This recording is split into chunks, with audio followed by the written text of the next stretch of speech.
Bring the ship up to broadcast depth. We're going in. Going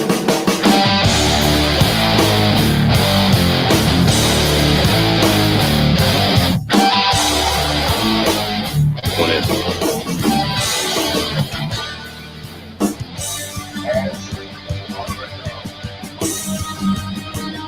It's that time again. There's my radio voice. Welcome to the Rational Male. Today we're going to be talking about what makes a man alpha. Yes, you're all alphas. You probably didn't know it yet. Got a lot to get into today. The coronavirus has bypassed the Tomassi house thus far, so we're okay, we're healthy, everything is good. All right then.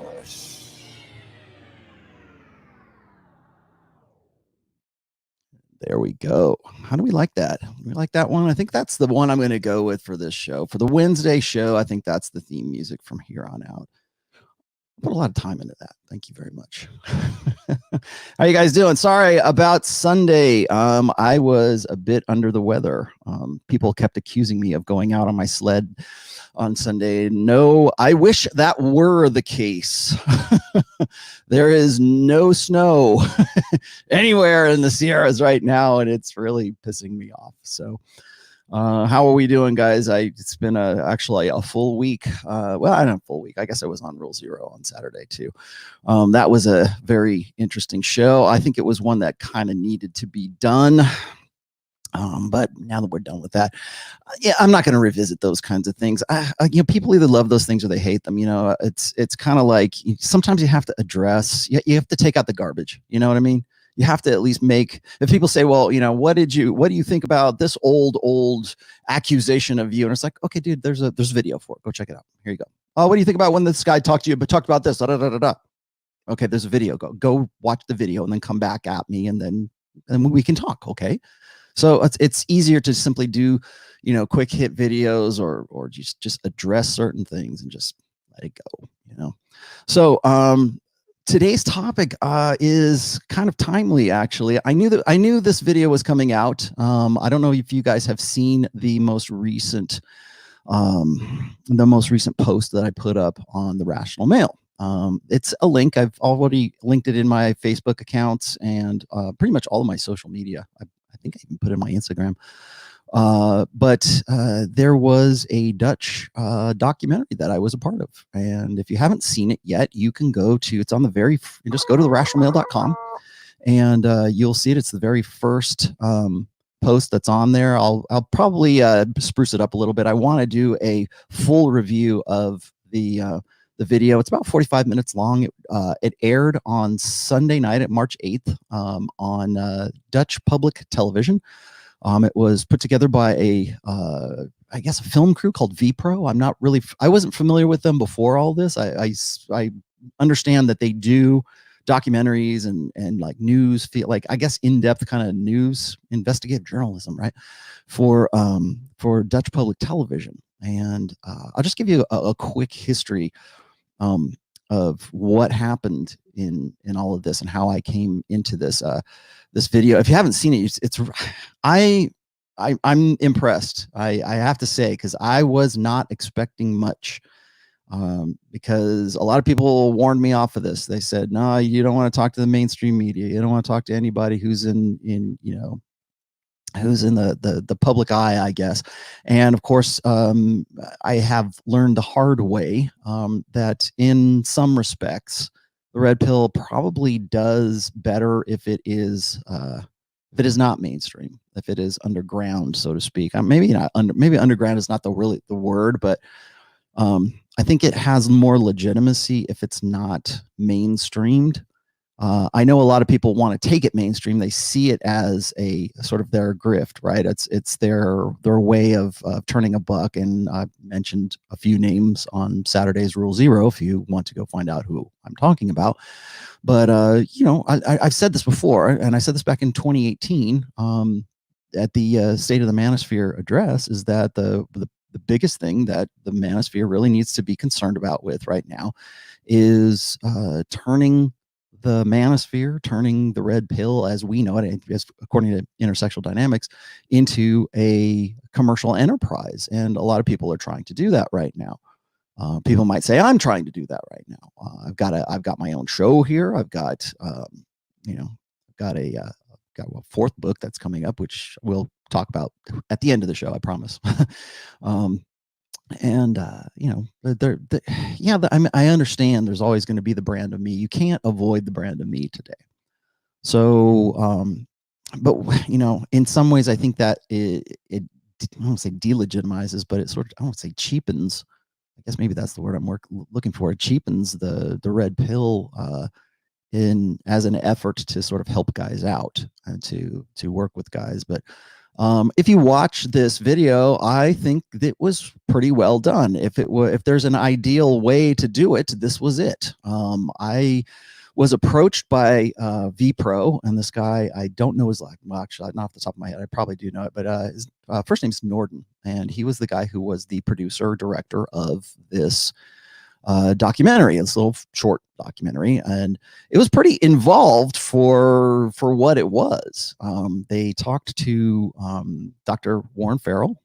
They talked to Elliot Hulse, of course, and they talked to me and a few other people as well. But primarily, it was, I mean, as far as probably names you would recognize, those are probably, then there's Hannah Rosen was in it as well. I don't know if people are really familiar with Hannah Rosen.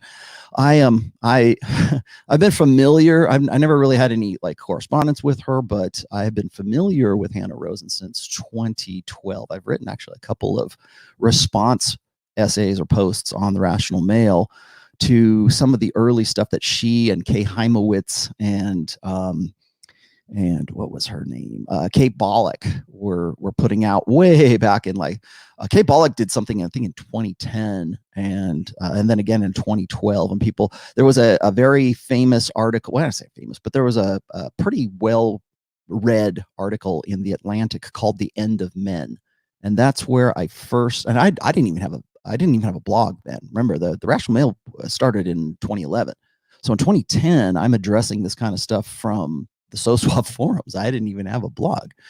And I sort of merged that over. That's really where I kind of became familiar with those names anyways. And these are names that were like, were going around the manosphere as far as like feminist sort of haters on the manosphere back then.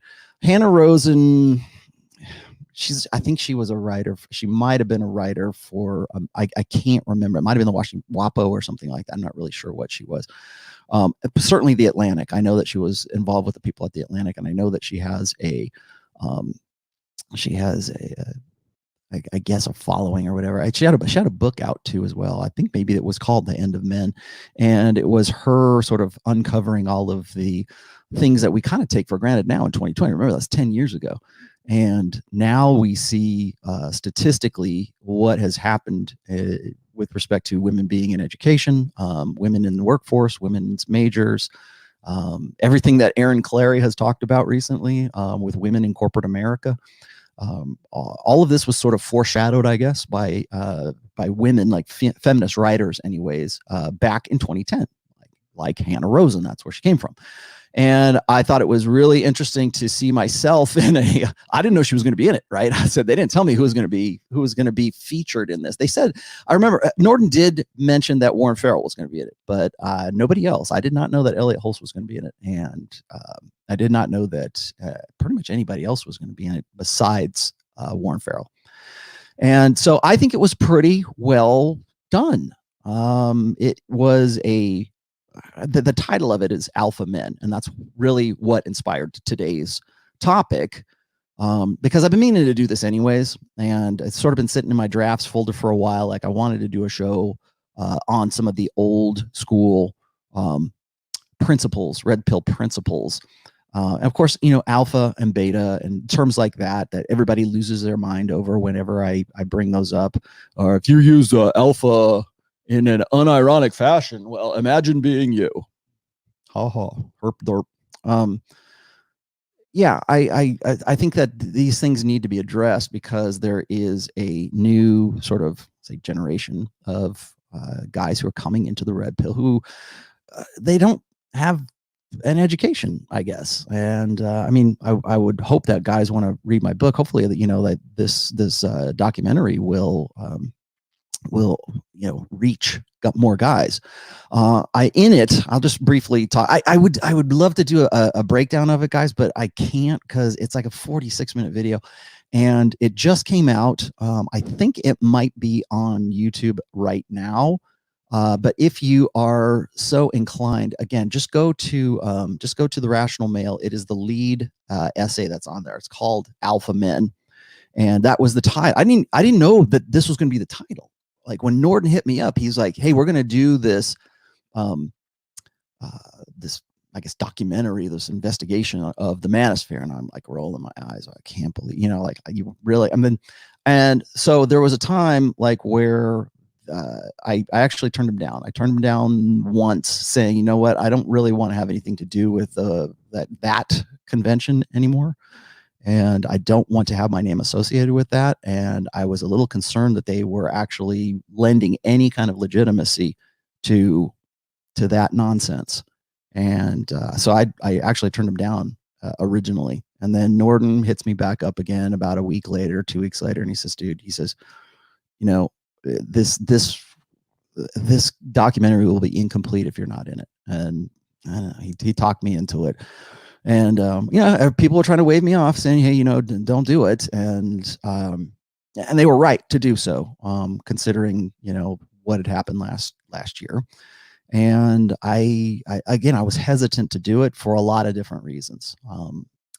There's a lot of crazies in this arena, and so it's also a personal safety thing too. So but I did. I said, "Yeah, I'll do it." They flew me out and to on location, and I did if you guys recall this, maybe you do, maybe you don't.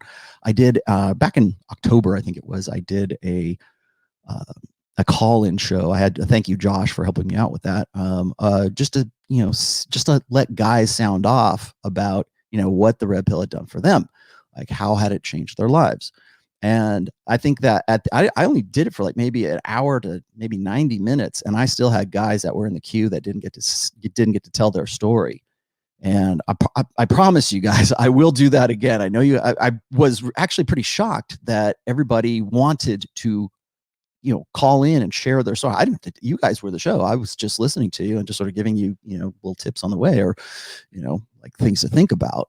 And so that was part of the interview, part of the talk that I had. And then of course at the end, I thought it was really interesting that I didn't know they were going to do this, but one of the reasons why they were asking me certain questions was I think it was Dr. Warren Farrell, and this is one of the reasons I get really kind of frustrated with Dr. Farrell, because I like Dr. Farrell, I really do. I think if I had a point in my life where I'll say got red pilled, but I can remember back in like 1993, 1994, when I was still involved with the BPD girlfriend that I keep telling you guys about.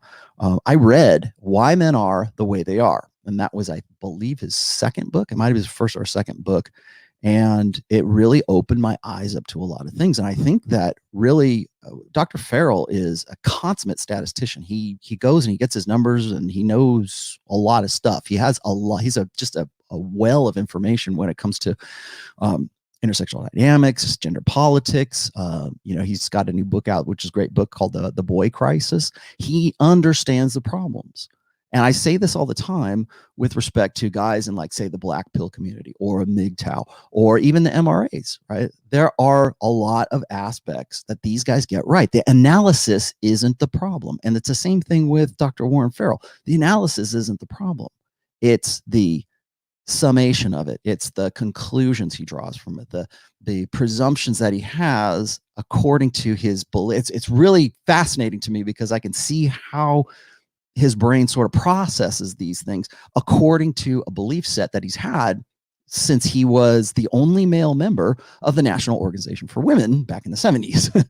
And he's still one of the reasons why the MRAs, or men's rights movement, really love Dr. Farrell is he is a part of their sort of their process. They really believe in an egalitarian solution. They really believe in egalitarian equalism, whereas I, on the other hand, am more about complementarianism, like true complementarianism. I don't mean the way that evangelical Christians talk about it. I mean like men and women were evolved to be complements to one another, and you're never going to find a true way of finding an egalitarian solution to what we see are gender problems right now. They're really power dynamic problems. They're not egalitarian. Oh, we just have more equality, we could live a better life.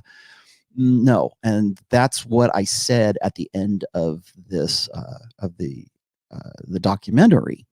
And so I think Norden was trying to say, well, what's the solution here? Well, for Dr. Farrell, it's, well, we need to teach. It's a social constructionism problem to Dr. Farrell. It's a egalitarian equalism problem to Dr. Farrell, meaning that if we could just teach women to accept men intimately for being stay-at-home dads or assuming more feminine roles, we just need to teach women to appreciate those guys. And my side of the story is you're never going to do that, because men are not women and women are not men, and they're not going to appreciate men for that. And what's fascinating at the very end of it, even Hannah Rosen takes my side. She's like, well, somebody presented her with a hypothetical question saying, well, what if your husband came home and he decided that he says, hey, you know what, Hannah, from here on out, I'm going to be a stay-at-home dad. You're going to go work, and I'm going to stay here. And I'll, it was funny. She was doing all these domestic. She was like, chopping up, squash or something like that at the end. And she's in the kitchen. They're filming her in the kitchen doing all these domestic duties, which was fascinating to me because she's probably the last person I would expect to be like into cooking, if you know how she writes, anyways. But so she's saying, yeah, I would probably accept that, but I wouldn't want to bang him.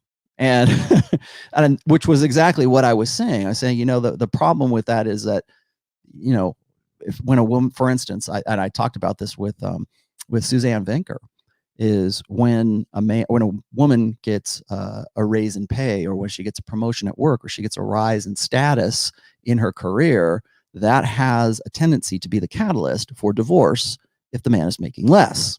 Why is that? Well, according to Dr. Farrell, it will be because the women are not socially taught to appreciate a man who makes less, to love him unconditionally, or love him because, and so I can run through article after article about how women are having trouble finding men who are, quote unquote, economically attractive.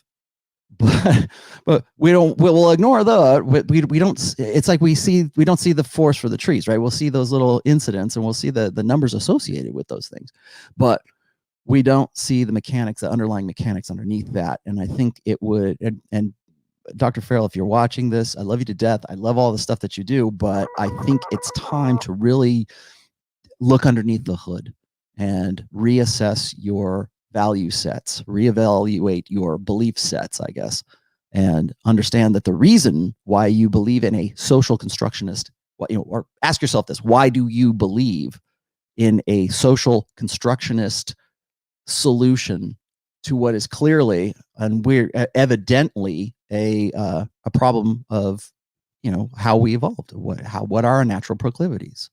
And these are the questions. Like I ask these things, and I'm not the doctor. I'm not a psychologist. I'm not a clinical psychologist. I'm not God's side. I wish, if it wouldn't take so long, I would probably go back and at least try to get a master's in evolutionary psychology at some point. But I think I can do more good right here just by asking these questions. So that's why we're going to talk about alpha today. And I've already got this one from Glenn Lawrence. Glenn, by the way, I did get your email. I'll shoot one back at you. Again, I've been kind of under the weather lately, and mostly because I'm really digging into book 4 right now. And I'm I've got the madness right now, and I'm trying to take care of myself physically when I do this, because I will seriously just go and go and go. It's like something I have to get out of me. Glenn says, would you say that all men are naturally born alpha? I've said this before, and that's why he's asking me. Born alpha, but have been living on their living in captivity with their gynocentric culture. Yes, I would. So let's start out by defining what exactly is alpha. And this is the most contentious thing, I think, that next to, like, say, something like hypergamy, it's one of the most contentious ideas I think the red pill has thrown out there. And it's not really something that the red pill has come up with. It was really sort of a category that has been around for a while, and it's kind of like we know it when we see it. Women understand an alpha dynamic, I think, naturally. I think there's certainly something that is a naturally evolved proclivity of women when they're in a situation. They say, okay, this guy is the one who everybody's looking up to. Now, let's backtrack a little bit here. When I say that women want a guy who other men want to be and other women want to bang, that guy has some kind of alpha gravitas. That guy has something that other people look up to him for. He's the guy in that group that other people look to, if not for leadership, certainly they admire him for a talent, perhaps, certainly for drive, certainly for, there's a lot of reasons why we might look up to a guy. Think of the reasons why you admire somebody today. When I was talking about Jeff Bezos and his whole situation when he went through divorce, and he was with, Mackenzie Bezos, and people were just dumbfounded how a guy like that would go with Lauren Sanchez. And I'm kind of, teasing this whole thing apart, saying, like, look, the guy is very, very blue pill and very, very beta. Just because he has a lot of money, just because he is, if not the richest man in the world, that does not make him an alpha male. So in some ways, having that alpha, I'm just going to call it gravitas for this, for right now, is I've always said this as well, is that alpha is a mindset and it is not a demographic. And I have to explain that to you guys a little bit more in detail here. If you want, I've got some relevant links, as I do in all of my videos, in the description. So if you want to read, a lot of this stuff is already in book 1 anyways, because this is basic stuff. People lose their minds when they hear the word alpha. And the reason for that is because we all, I think, have this, if not subconscious, then maybe even like a cognitive idea of what an alpha ought to be. So I can remember back in the mid 2000s, I think, when I was on SOSWA. These are some of the earliest discussions we've ever had about this. I brought up this guy right here. Let's bring this dude up here. Today is going to be a day of sharing a few things. Oh, okay. So let me before we get started, let me show you this. Let's see. Is this guy an alpha to you? Is Lemmy from Motorhead, God rest his holy soul, is Lemmy an alpha? I mean, look at him, right? I mean, pretty much not the definition. Like, guys would say, well, just scumbag, blah, blah, blah. If you know anything about Lemmy, and the way that he lived his life up until he was 70 years old, died when he was 70. I don't think anybody would call Lemmy Kilmister a beta, let's just say. Certainly lived his life according to his own terms. Let's just say that. So there's one idea right there. Okay. So some people would say, yeah, definitely, he's certainly an alpha guy, or other guys would say, no, he looks like a scumbag. He looks like somebody I just see on the streets, right? Okay, so there's Lemmy. Let's also look at this really quick too. Where'd it go? How about this guy? Is this guy alpha? I'm using that, and I shouldn't. I'm not shitting on Elliot. I like Elliot a lot. I've done workshops with Elliot. I'm probably going to disagree with him on a great many things with respect to his take on spirituality and some other things, but you know, he was a significant part of the documentary I was mentioning earlier. And he's giving the breakdown, I think, of what he sees as a problem. And this is in the video. You guys can go check it out. What he sees as a problem of masculinity in just modern day society, you know, in mainstream society, westernizing society that's being pretty much exported to the whole world right now. And really the gist of the documentary was why it's a crisis of masculinity, right? Why are guys doing things like this? Why are they going to these conventions? Why are they, you know, reading the Rational Male? Why are they going to these, you know, strongman contests? And of course, you know, there's one side of the argument that says, well, you know, the guys want to get back in touch with their, you know, their masculine sides because they've been feminized and pussified, I think is the word used. And you know, these guys they're all losers, and they just want to, you know, they're insecure in their masculinity, so they're lifting heavy objects, right? Like that's a common criticism. Or they're all incels, or they're all, you know, they just don't know how to. They're men who don't know how to be a man. And I think what's funny, and Elliot brings this up too in the piece, that guys don't know how to be men because they don't have any instructors. They never, the men who should have given them some sort of education on masculinity and how to be men and how to unapologetically be a man. And I'm not just talking about alpha. I'm just talking about like understanding their own masculine nature. They're not getting that. They're not getting that from their fathers, because we have, I would argue that we're actually 3 generations in right now, but we're looking at a generation of men who were raised by a previous generation of men who had no idea how to be a man, who had no idea how to interrelate with men, because they were taught from an early age, again, to be defective women. And so I'm not even talking about alpha here. I'm just talking about guys knowing how to interrelate with other guys. One of the things I get from guys is like, well, I have a lot of girlfriends, or I'm more comfortable with women. There's a group of guys called We Are Man Enough, or Are We Man Enough, something like that. And I forget the guy who was the one of the spokesmen. He's been on a few TED Talks. Very effete, if you know what that means, effeminate, effete, whatever, mannerism. But the most common thing that these guys talk about is their confusion at being a man, confusion in masculinity. And I have argued that that is a deliberate thing. That is a part of a social engineering program of some, you know, I'm not going to say that, I'm not putting on tinfoil hats here. I'm just saying that this is just how a feminized society, a gynocentric social order, has decided the best way to keep men in check is to turn them into women, to turn them into something that's a little bit more easy to manage. And how do you do that? Well, you get men to man down.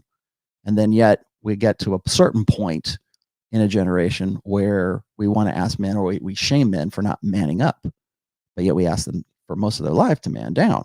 Well, then you get guys like this who are just completely confused. I don't know what it means to be a man. I'm going to decide for myself what it is. It's a subjective thing as opposed to an objective thing. So is that the definition? Is a guy is a bodybuilding, you know, is what Dorian Yates, you know, Lee Haney, are those guys alpha men? You know, a lot of guys will say that if you are not lifting, if you don't have, like, you know, 21-inch guns, you're not an alpha male. If you're not the biggest dude in the prison yard, you're not the alpha. And in some ways, I guess I understand that. Like, to answer your question, Glenn, I think that most men, most boys are born with sort of an alpha drive. I think that it takes a society of women, it takes a social or it takes a gynocentric social order and half a lifetime to crush out that alpha-ness, I guess, that innate natural boyish alphaness in boys who then become young men, to have them, to make them serviceable. And I talked about that, of course, at the end of the video as well, where I was saying that, you know, people want to say, well, you know, Rollo's talking about a conspiracy theory. No, I'm just giving you what the observations are here, which is we've got a generation of guys who have been, they've become betas in waiting. They have been trained, and they've been brought up as defective women or defective girls who become young men who are defective women. And when they get to a point where they become that that cog in the machine, the gender politics, gender dynamics machine, and they get hammered flat long enough, then they start to ask questions. They start to wonder, particularly now in an age where we have access to information like never before. So that's one of the reasons why I see we're doing what we're doing here. But so anyways, so yeah, Glenn, I would say that definitely. But we need to really sort of understand I think a lot of people don't really they don't like the idea of alpha. First of all, they don't like even just using the term, because it is always something that is, I would say, subjective, but it's also always something that is self-defining. And I mentioned this in my most earliest my earliest essay on alpha, which is just simply called Alpha. What is it? And most guys want to define alpha according to how they are, what best defines them. And if they're alpha and a woman can't see that they are alpha, then there's something wrong with her. It's almost like this tunnel vision. It's in a way it's I don't want to say solipsism, but it's an idea. I won't say it's not solipsism. It's an ego protection, I think, because what happened when I was discussing all of this back in the day on So Suave, we asked these questions, exactly what I'm talking to you about right now. What makes a guy alpha? And I've always said this is, again, it's not a demographic. It's not that, what makes a guy alpha? Most guys will say, well, he's a leader of men, and he's I don't know, maybe he's the mayor, right? Or maybe he's on the city council, or maybe he's a deacon at his church, and so they start putting value statements and value judgments on what a guy ought to be considered an alpha. Well, these are guys that are telling me this. This isn't women telling me this, and women will pretty much tell you the same thing. But remember, it's not what we say or what we would like it to be. It's what we see it as, what the reality of it really is. And what do women respond to is not this virtue signaling good guy, upstanding, member of the community, or, who's a leader in church and a leader in the business and everything else. And those guys get cheated on just as much as anybody else. But is that guy alpha? Would women even describe that guy as alpha? I think women would describe a man as alpha depending on what phase of maturity they're in too. So if you've got a woman who's 22 years old, she's going to give you a different definition than a woman who is 42 years old and looking for her second husband. So there's a sort of a subjectivity to it. And usually I would say that you don't really want to take women at their word, right? The medium is the message. What is it that women are going for? What can we see out in the wild? What can we see women actually responding to as an alpha? And I've always used this and we give a name to this. We want to make this a psychological disorder, but this is a disorder called hybristophilia. And if you guys are familiar with hybristophilia, it is the tendency for women to fall in love and, of course, want to have babies with incarcerated felons. And sometimes those men are very dangerous. Sometimes they're in jail and they're never going to be coming out. They might even be on death row. If you go and you look at mass murderers, such as Anders Breivik, I think I hope I'm saying that right. I'm probably not. Richard Ramirez, I think, was probably the one that really woke me up to this, because I remember I lived in LA when the Night Stalker killer was, roaming around Los Angeles. I was living in LA when I was coming through your window and stab you and kill you. And this guy was pretty brutal murder, or Charles Manson. He had women who bend over backwards to get with him, to have his babies, to be part of that. Richard Ramirez was turning down marriage proposals. Anders Breivik, same thing. The Boston Marathon bomber, whose name escapes me right now, which I'm sure you'll put in the chat here in just a moment. has a teenage fan club. Even Nicholas Cruz, the guy who's the high school shooter a couple of years ago, gosh, is it 2 years ago now? He's got high school girls who say, "Oh, he's so cute now." Well, all he had to do is shoot up a high school, and women and girls will love him. Why is that a thing? And of course, we want to, pathologize that. We want to say, well, those women are damaged. Those girls, those only damaged girls do that. I've got a post. I didn't even know what the word hybristophilia was when I wrote the post, but it's called insanity plea. You can go, I didn't put that in the description, but you can go look that up on the Rational Mail as well. It was an analysis of how women, and not just like incarcerated felons, but how women are attracted to dangerous men, and they want to get with those guys. And I've mentioned the FBI agent, I think, once or twice on this show. I forget her name. I've used her example a few times, but she was an FBI agent who was like tailing some ISIS warlord or something, and she ended up falling in love with the guy and leaving her husband, who was in the military, to fly across the country and become one of his wives, his Islamic wives. Got there, found out it wasn't what it was cracked up to be, and came back. But of course, that's a security breach, and the FBI, now she is a wanted criminal for essentially espionage or treason. I don't know what it was, but there's a whole story about that. The main point is this: is that the guy was alpha enough for her to want to get with that guy. So there is that. There's the guy I was just saying. I should go look it up, but on Twitter I just saw, and this is tragic. Okay, I'm not saying it's not, but there was a security cam video I just saw. I think it was a nightclub. This guy was arguing with his girlfriend, and I think they were by the front door of the club. Another guy comes and sees this sort of fight getting ready to happen between the guy and his girlfriend. He steps in between the two of them, and of course, the guy who's the boyfriend gets in a fight with the guy, and the dude tries to basically disrespects him stupidly, turns his back to him, and the boyfriend ends up shooting the guy in the chest, and the guy died right there, boom, dead, because blue pill beta white knight did the right thing to go in and protect milady, and today that will most likely get you killed. But that's not the point I wanted to make. The point I want to make is the girlfriend still hand in hand went with the guy, and they left the club together. I'm sure the guy got picked up by the police later on, but the fact of the matter is the woman still got with the guy. And people say, well, she's damaged, or maybe she's held hostage by this guy, or maybe she was afraid that he would kill her too. Okay, but maybe you're right, but these are the women, or these are the men that women choose.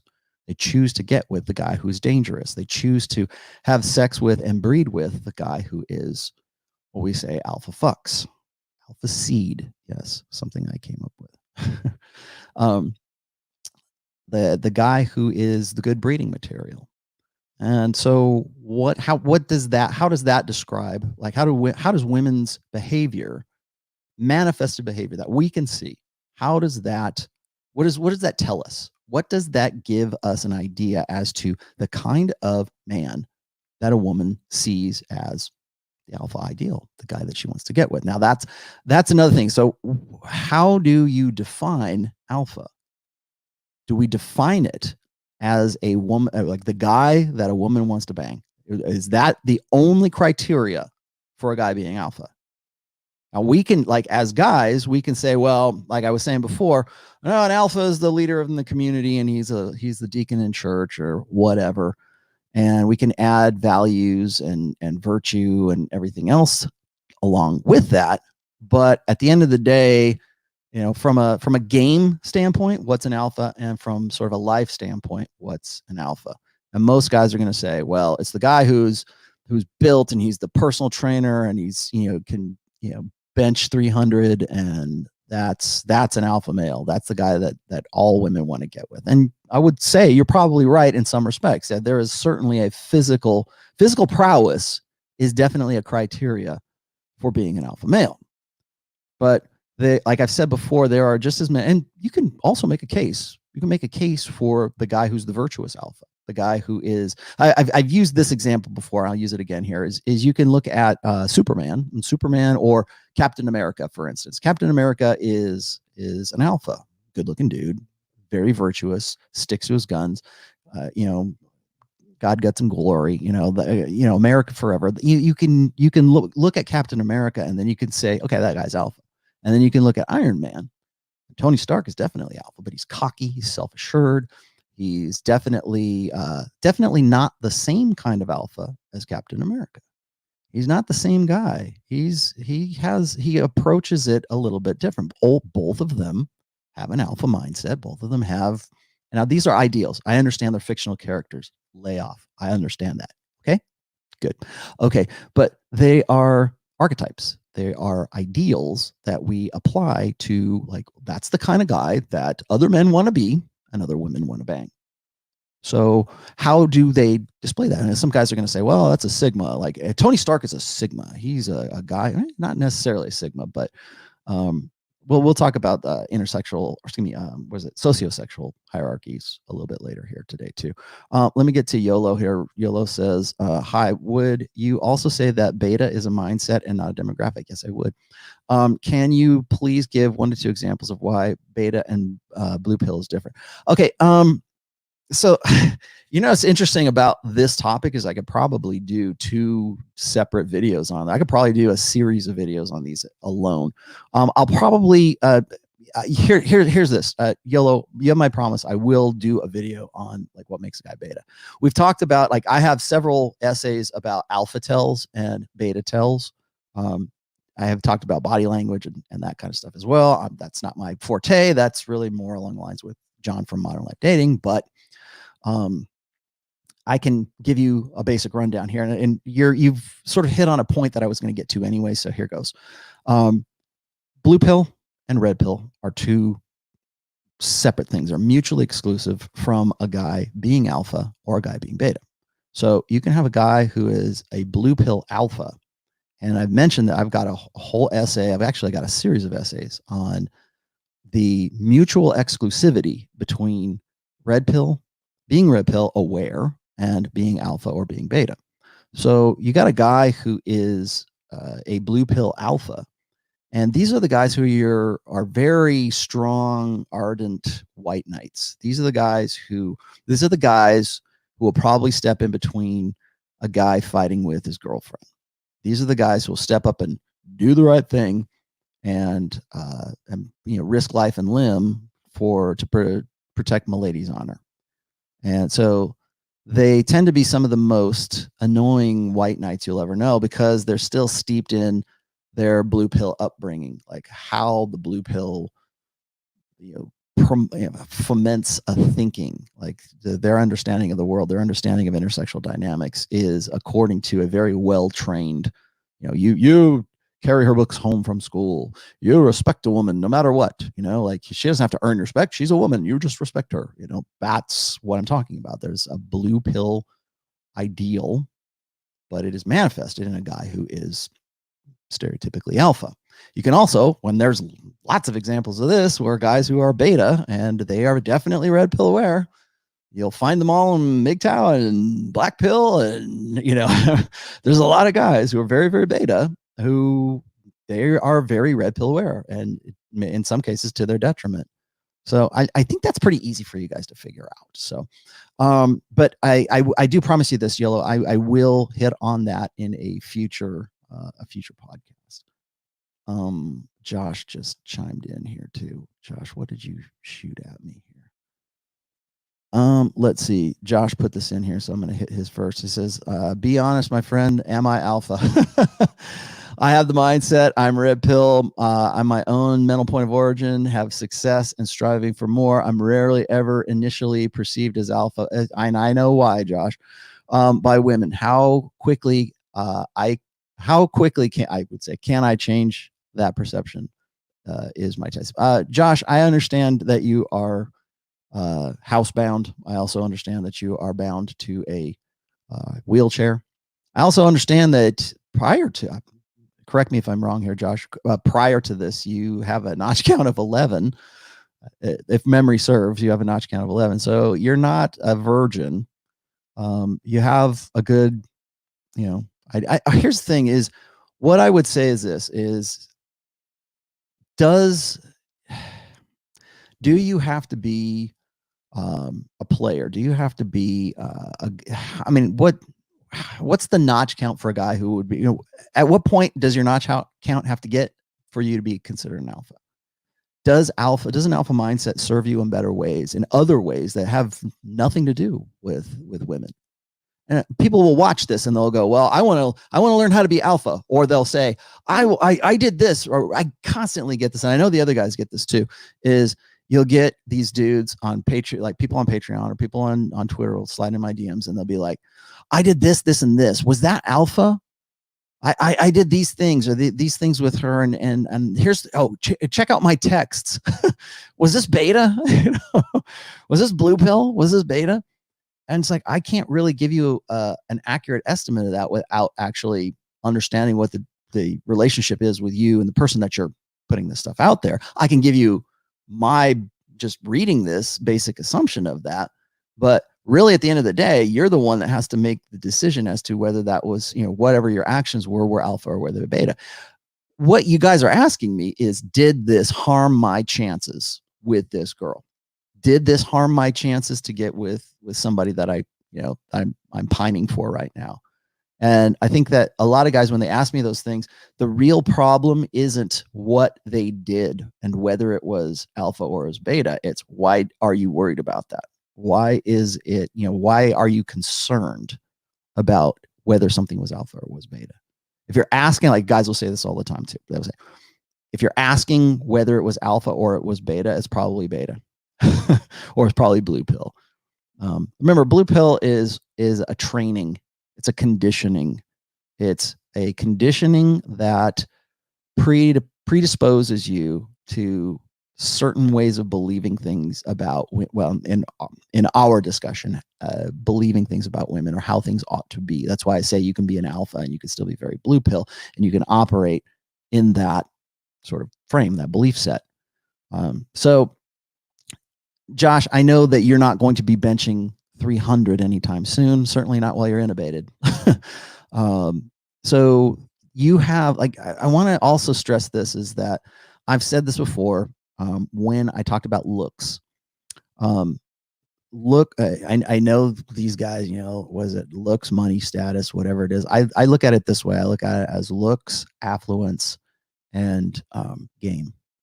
And clearly, Josh, you understand game. You understand these things, how you are going to be. The problem you have, your deficit on looks, your deficit on your physical ability, is something that you really have to overcome.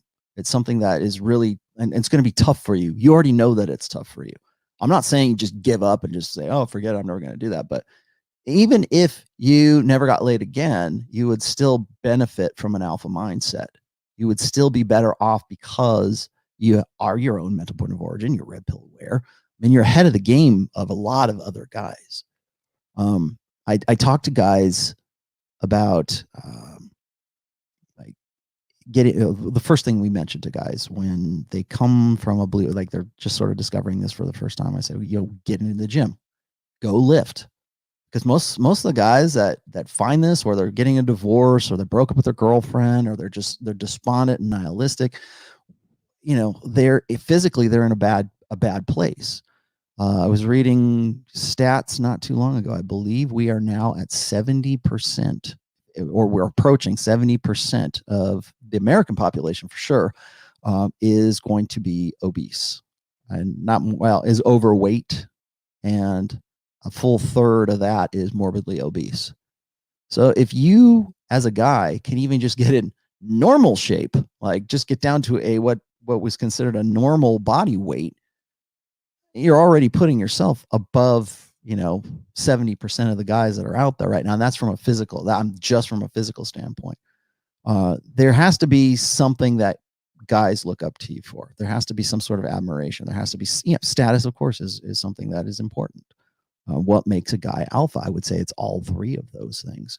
And therefore, what happens is guys have to find ways to cover those deficits. And the deficits in your case, Josh, is your physical, limitations.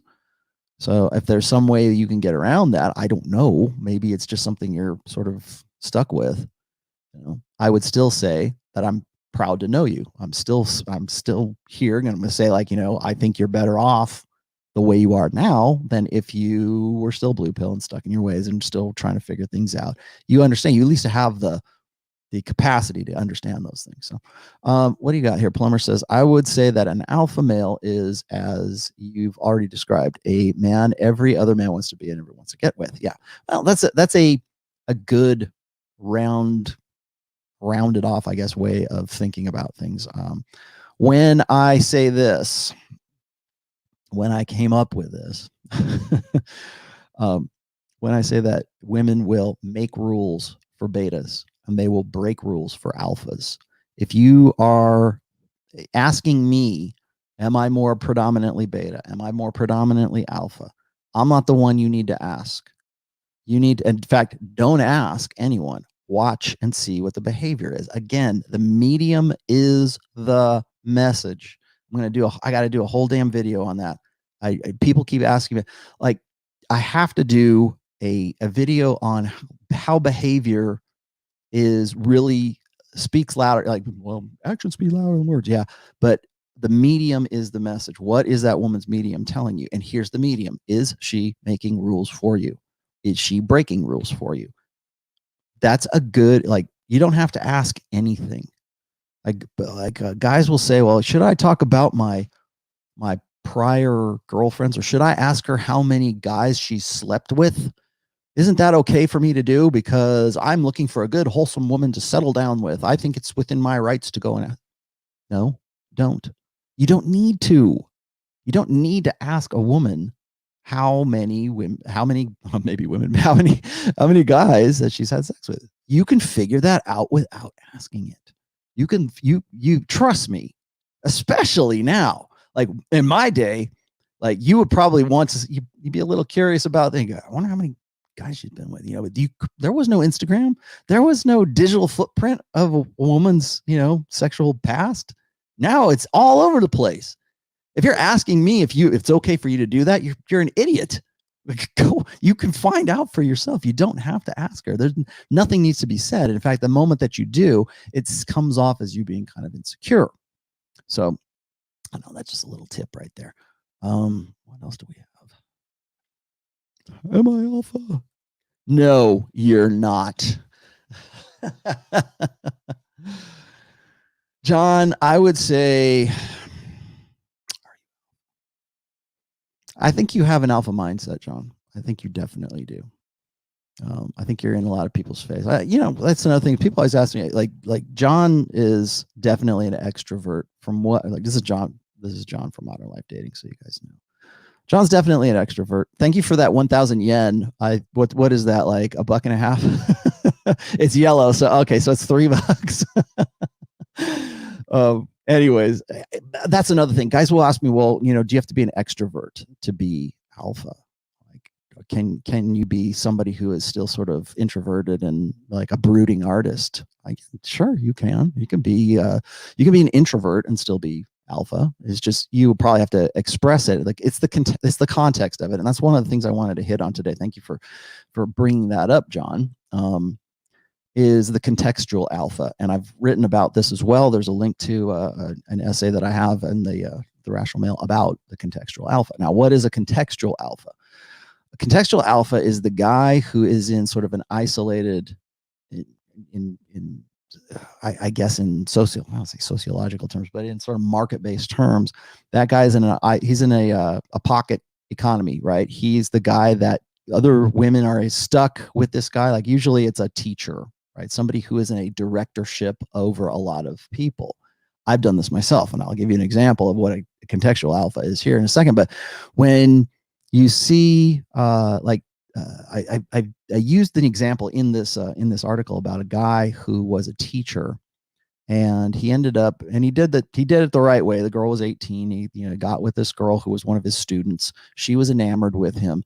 And guys were throwing this story at me going, this guy doesn't look like an alpha. He looks like he's balding and he's, you know, how could that guy be an alpha? But like this girl wanted him like really badly enough to like, you know, settle, you know, get married to him. And he lost his job and, you know, as a teacher. And of course you can be a female teacher and do that and not lose your job. But so I got this guy, or you get guys who are in a position of authority, and it's what I call command presence. Actually, it's not me. It's actually a psychological term. It's called command presence.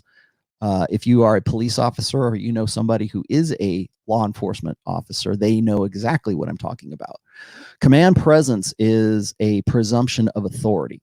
So if you see a guy, a Marine in his dress blues, or you see a cop in his uniform, usually a uniform is pretty much a denotation of command presence. So that guy's wearing that uniform. We have this psychological idea that guy must be in control. He must be the alpha in this situation. I'm going to defer to him. So, and that's, I think, one of the reasons why people get concerned when there's sort of people resisting police officers right now for whatever reason. I'm not saying it's right or it's wrong, but I'm just saying that the fact that there's a certain, like, getting past that command presence, getting past the psychological idea that cop can take you to jail, that cop knows the law and you don't know the law, or that cop is there and he's got the gun. And so a gun is definitely a symbol of command presence, right? But that's the easy way to understand it. Now, there are lesser, by order of degrees, command presence is, I believe, is an alpha trait, or it's a assumption of command presence is an alpha trait.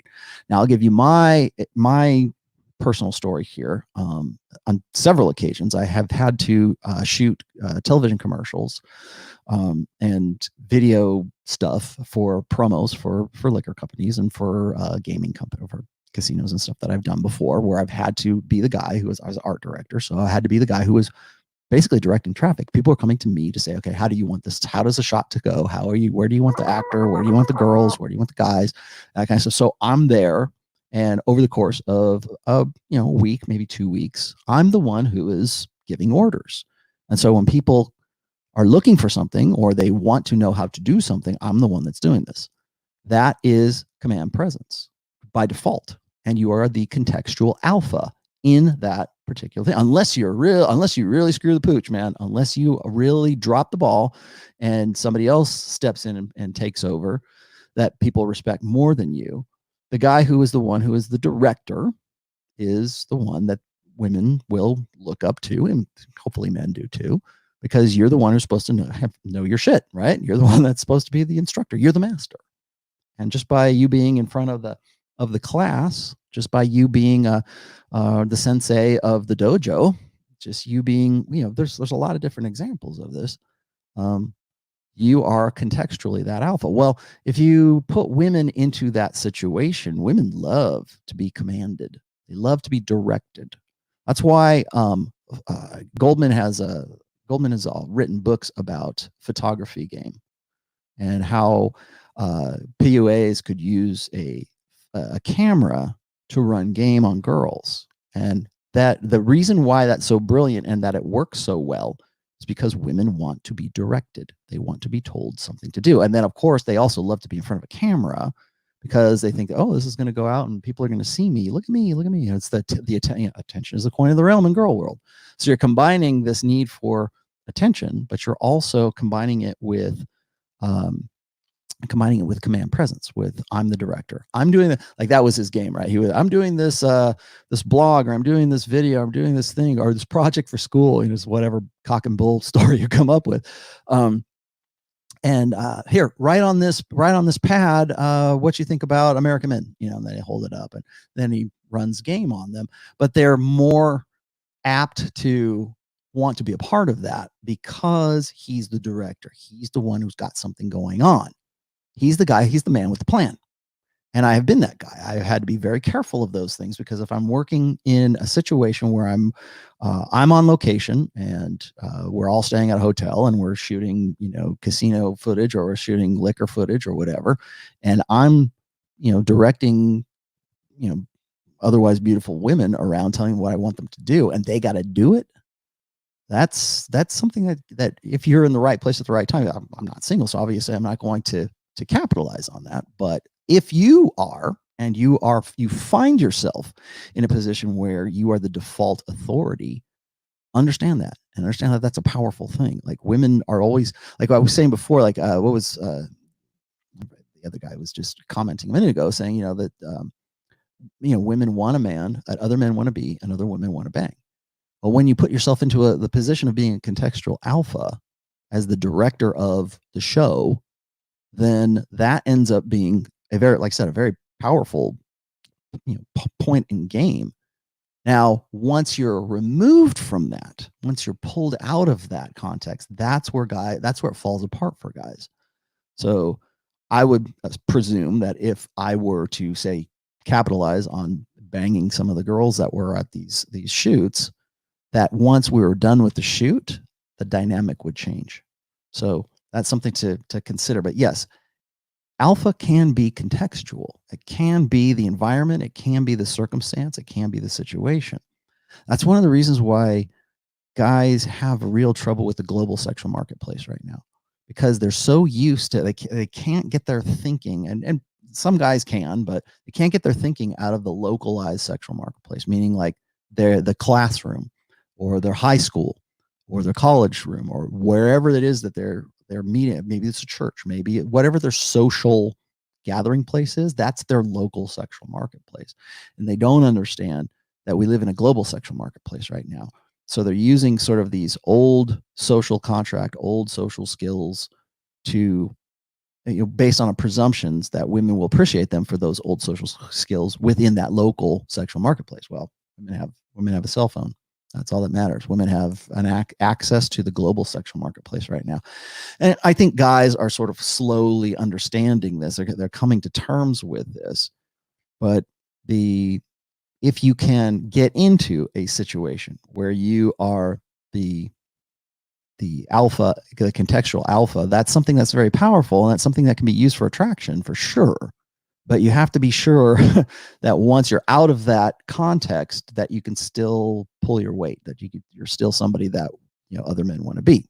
There you go. So yeah, of course, contextual alpha is something that you always need to look at. Merciless says, in my opinion, alpha is expanding your knowledge of self-improvement and social awareness, becoming influential. Okay, yeah, that I would say that is part of it. Okay.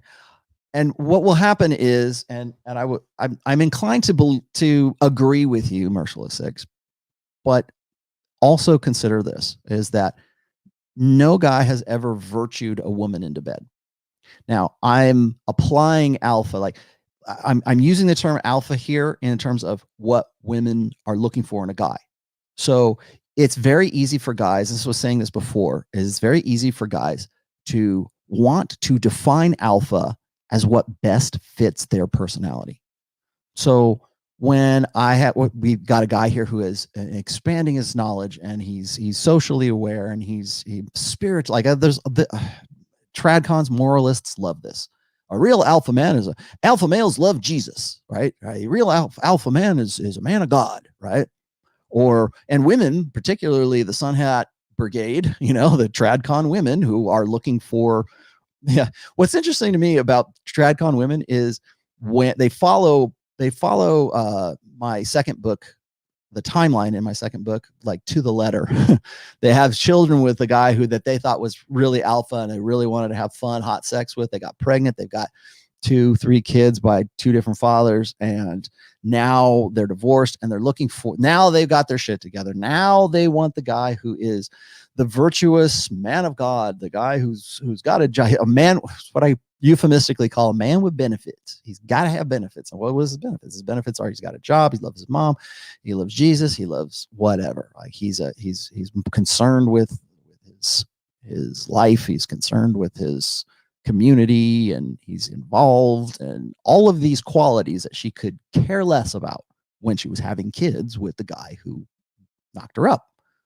So again, the definition of alpha usually is something that guys want to apply to themselves. And if a woman doesn't appreciate that, or if a woman is, say, 22 and not 32, And the 32-year-old woman says, I completely can really appreciate you because you are you're about self-improvement and social awareness and virtuousness and going to church and everything. You're my definition of alpha male. Yeah, now you are. You weren't when she was 22, but now you are. So I'm connecting dots here. I'm not saying you're right or you're wrong. I'm just connecting dots here. So how do you define alpha? Is alpha something that is above the intersexual dynamics, or is it something that is locked into intersexual dynamics? I can say, well, an alpha male should be a guy like Jeff Bezos. He's got money coming out of his ass. He's got a great life. Or is I should have used this as a picture. Is Dan Blitzerian? I'm going to say it twice so I get it right.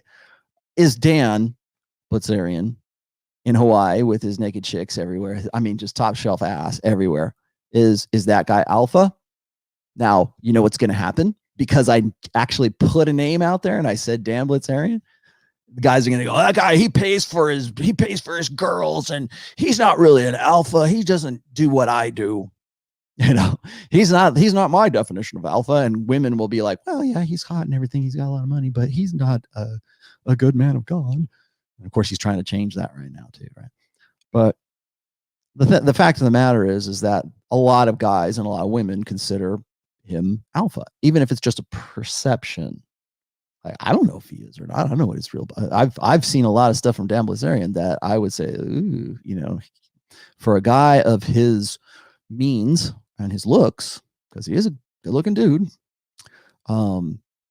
he might not be the ideal of alpha for a lot of guys because they see his lifestyle, they see his parties, they see his videos, and some guys think he's great, some guys think he's not great. Well, it's usually how does that guy's lifestyle align? Like guys will see Tate, right? They'll see Andrew Tate and they'll see he's got 4 or 5 girls, and they'll say, well, he's living, you know, he's living the alpha dream, right? He's polygamous, and he's in Romania and he's got Lamborghinis. He has everything an alpha should have, right? He's got looks, he's got chicks, he's got money, affluent, he's got game, he's everything an alpha should be. And you know what? There'll be a half a dozen guys in the comments right after this will go, he's not alpha. I can't believe you talked to that guy. Okay, well, he checks off all those boxes. So why is he not alpha? Why? Because he doesn't fit into your personal idea of what an alpha ought to be. All I'm saying, I'm not saying you're wrong. I'm just saying that open your eyes up, broaden your horizons, I guess, broaden your perspectives here on what an alpha could be. And I said this in the very first of my first post on alpha. I said this about a kid named Corey Worthington. And again, people predictably, just like that then, just as now, people lose their minds. And they lose their minds because I said Corey Worthington was the alpha Buddha. And I should probably go dig that up. Maybe I'll go dig up the video there in a second. Gosh, you guys are really hitting me hard with the supers today. Thank you very much. What else do I have here?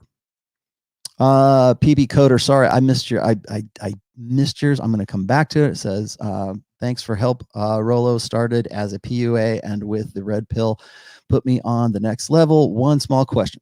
What happened to RSD? Were they ever good? Thanks. I think RSD was pretty good back in the day, right up till about 2014. Then the influence, the impetus changed. I have talked to Owen Cook on a few occasions. He doesn't talk to me anymore, but for a while there, we had some correspondence. He wanted me to actually be a part of RSD. He wanted to recruit me, and I didn't want to do it because he was leaning too far towards the Tony Robbins thing. And I don't know. I got a wrong vibe from all of that. But I think I was accurate because a lot of what they're doing, the changes that they've made in RSD, it's no longer what it used to be about. So yeah, can you find value in their old videos? Yes, go look at all. In fact, I would suggest that you do look at all the infield videos right up until about 2014, 2015. and then cut it off there and find something else. Because if you are into PUA, if you're into developing game, after that, it's really kind of the power of positivity grift. It's Tony Robbins, and he's very open. He's quoted, like Owen himself has quoted Tony Robbins openly. I mean, he has pulled quotes from Zig Ziglar, Tony Robbins. I'm surprised L. Ron Hubbard's not on there too, but it doesn't matter to me because I can cry wolf all day long, and it's nobody cares. If you love him, you love him. If you don't, you don't. But that's my take on those guys. Josh, okay, I got to Josh. Who else is in here? Plumber. I got to you, Carl. Did I get to Carl? No, I didn't. Would you consider John Taffer from Bar Rescue Alpha? I don't know who that dude is. Can somebody tell me who John Taffer from Bar Rescue is? I don't know who he is. Merciless, I already talked to you. John, I already talked to you. Chris Von Erich, holy mother of God. Let me look at this. Hang on. What did you say to me? What are you saying to me, son? Oh, damn it. I lost you. Sorry, I can't put you up there, Chris. Chris, thank you for the very generous $52. I don't know what the extra 2 was, but I'm glad you put it on there. Rollo, the Supreme Alpha, and Josh is great human being, period. Well, thank you. Okay, we're because people are gonna ask me this. I'm gonna throw this out there anyways. What'd you say here? Honky Warlord. I like to hear your opinion on the alphaness of black men versus white men. Of course you would, because you want to start a race riot, wouldn't you? I'll talk about that. I'll be happy to talk about that. Give me 1 second. We'll come back to that one. And then I just got this one. So differences between a psychopath and a narcissist when it comes to alpha traits in the context of dating. Okay, so I will come back to your other one about black men versus white men, or Latino men or Asian men as well. So we're not gonna discriminate. I'm not gonna be discriminatory here. We'll talk about that. There is definitely a racial component to what women and what men perceive as being alpha. I think we would be remiss if we didn't like that word. I think we would be remiss if we didn't consider this. So I will come back to that, but I want to start here because this is on point. Difference between a psychopath and a narcissist when it comes to alpha traits. Okay, Betelgeuse. Here's my take is people always ask me this and say, well, don't dark triad behavior traits make for an alpha guy? And I can't ignore the fact that those traits, or the tendency for those traits in a man, lead to certain behaviors that women see as alpha. Is that clear enough for you? So you can fake dark triad. It's easy to, people do it all the time, right? You can fake a dark triad behavior. Does that mean you really are? No, maybe it's just you're trying to get in there, right? You're trying to score. But why is it that the behaviors that are manifested by men with dark triad behavior sets, why is it that women respond to those things? Well, because in our evolutionary past, women found guys who behaved in those ways as being preferable to guys who didn't, because those were the guys who were going to ensure the survival of their children, of them. There were, a guy, people ask me this when it comes to violence. Why is it that women get off on violence? And they do. I was talking about this just this morning on Twitter. People were saying, what was it? No, was it Gary Lamiller? Or was it Lame? I forget the guy's name. There was an article up about forced sex, and why is forcible sex a thing? Why do we get off on handcuffing a girl or tying a girl down? Why is that? Consensually or not, why is that a thing? Why would that be? So we're saying men and women both enjoy that to some degree. I mean, it's a thing. It's a kink, whatever.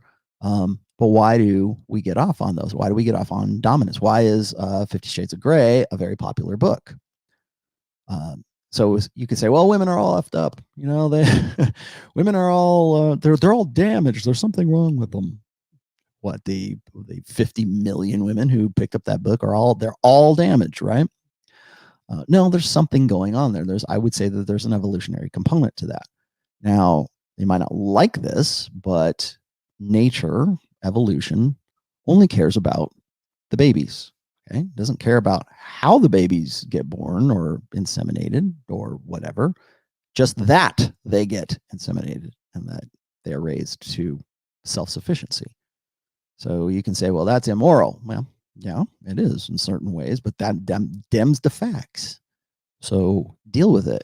Yes, unfortunately, rape is a horrible, horrible thing, but it was a sexual strategy for guys, particularly in our evolutionary, even in our not so evolutionary past.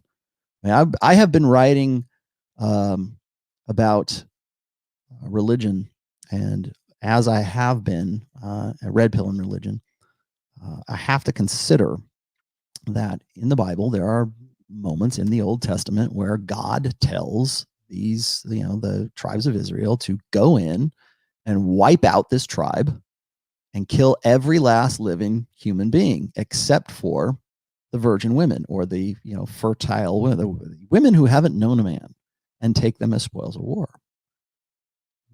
War brides. You want to talk about war brides? There's a definite religious, at least from the Abrahamic religions, there is a definite religious confirmation of war brides, and it is right there glaring in your face.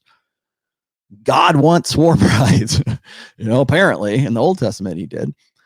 And if there's a really great book, and I know I don't know if Conk's in the chat right now, but he just had a chat with Rich not too long ago about how monogamy works in a religious perspective, and what constitutes fornication and what constitutes marriage, and it's a good, if you haven't seen it, go check it out. I've talked with Conk before, but the nuts and the bolts of this is that there are evolutionary dynamics that cross over into our what we perceive as being moral or immoral.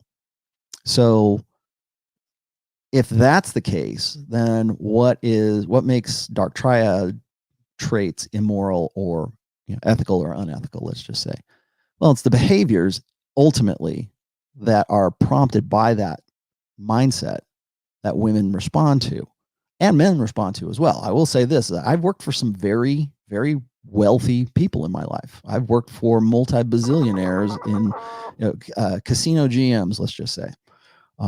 I worked for a while. I worked for a liquor distributing company. I won't tell you which name, but when people show me, when I see guys on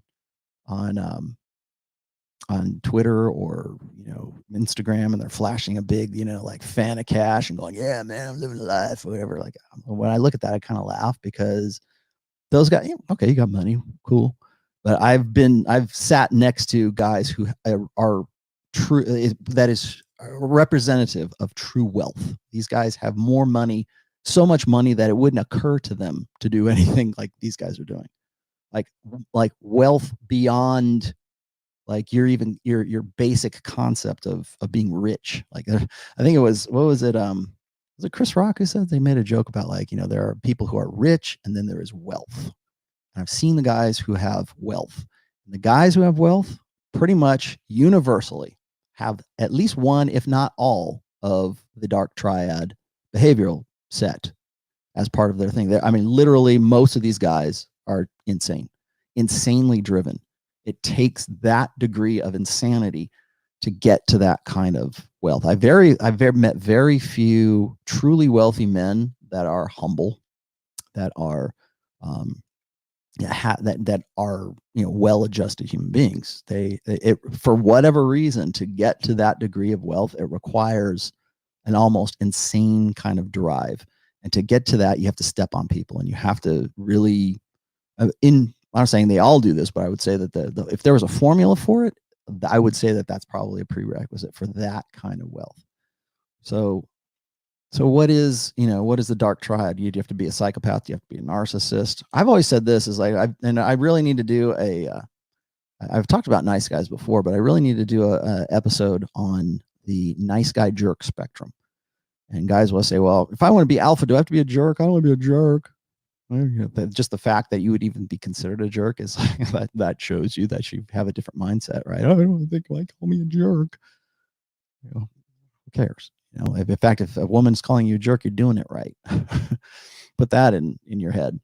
But most guys don't. We don't want.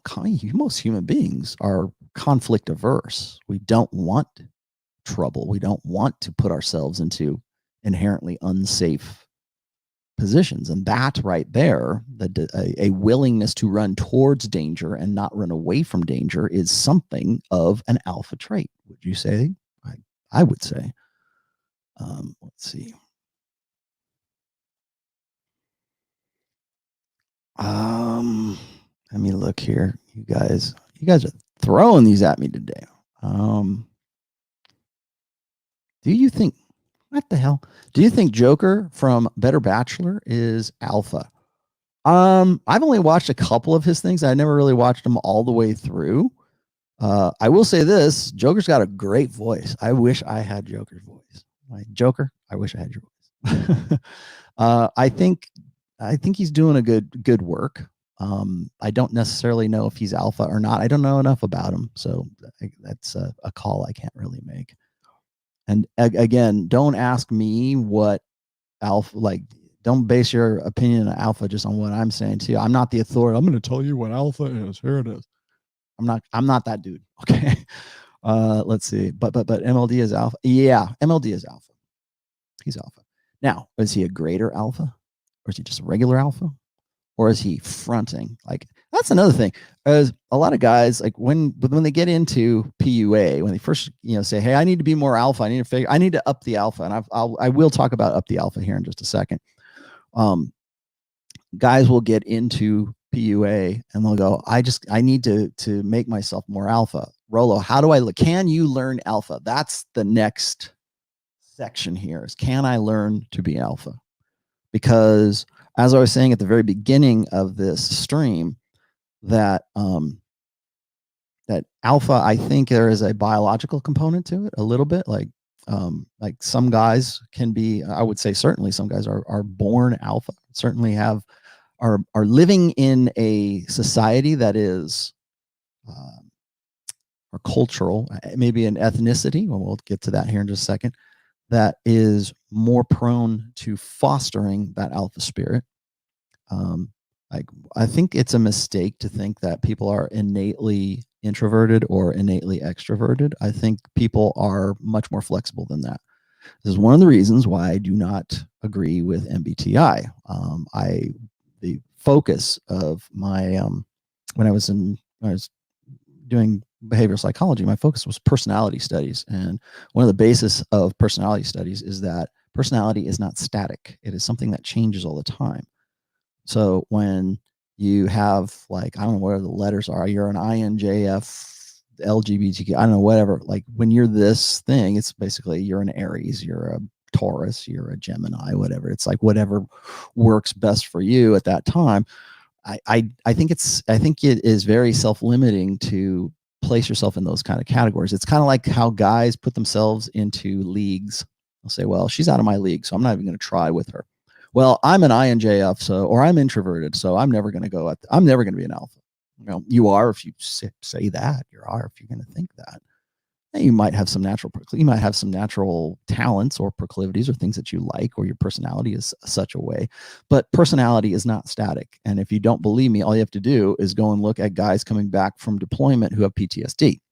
They are different people when they come back, literally different people. And by the way, Rich, if you are watching the episode you did with Dr. Sean Smith and the guys, I forget the guy's name now, but the guy who was the military guy, the ex-military guy who's in the red pill, I've used his videos in a couple of examples that I've done. I forget his name. I apologize for that, but that was a absolutely brilliant video, and we need to do more of those.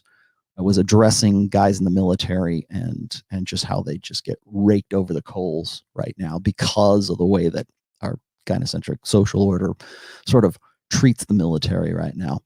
And that's another thing. Like, guys think that if you are in the military, that automatically makes you alpha. You're automatically alpha. All you got to do is just sign on the recruitment paper and you become alpha because you went to the military. You have the balls to do it. Again, it's this virtue signaling kind of, all you have to do is be a veteran and then that makes you alpha. Well, no, it doesn't. And I think a lot of vets would probably agree with, certainly the guy that they had on would agree. But we have that perception. We have this preconception in our heads as to what makes a guy alpha or what isn't. Let's see. What did you got here? This is Daniel says, I believe the schooling system is to blame for creating legions of individuals who have zero leadership, defer to authority, and fall into being a player. Yes, absolutely. Exactly what I was saying before is it takes a social order. It takes social engineering to crush out the natural alpha-ness of a young boy. When they act like little boys, I'll just cover this really quickly.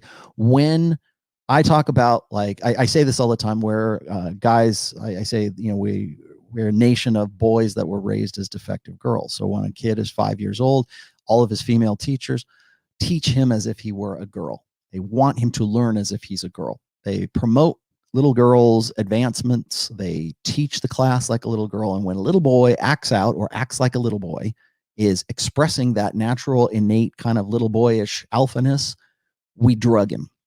We sedate him, give him Adderall, we give him Ritalin, we give him whatever, because he can't sit still and learn like a girl. So there must be something wrong with him. So if we're gonna do one of two things. We're gonna crush it out of him, or we're gonna change him into a girl. In some cases, literally. Nowadays, literally change them into girls, transition them into girls, or we teach them from a young age that it's preferable to be a girl than it is to be a boy, because there's all these advantages.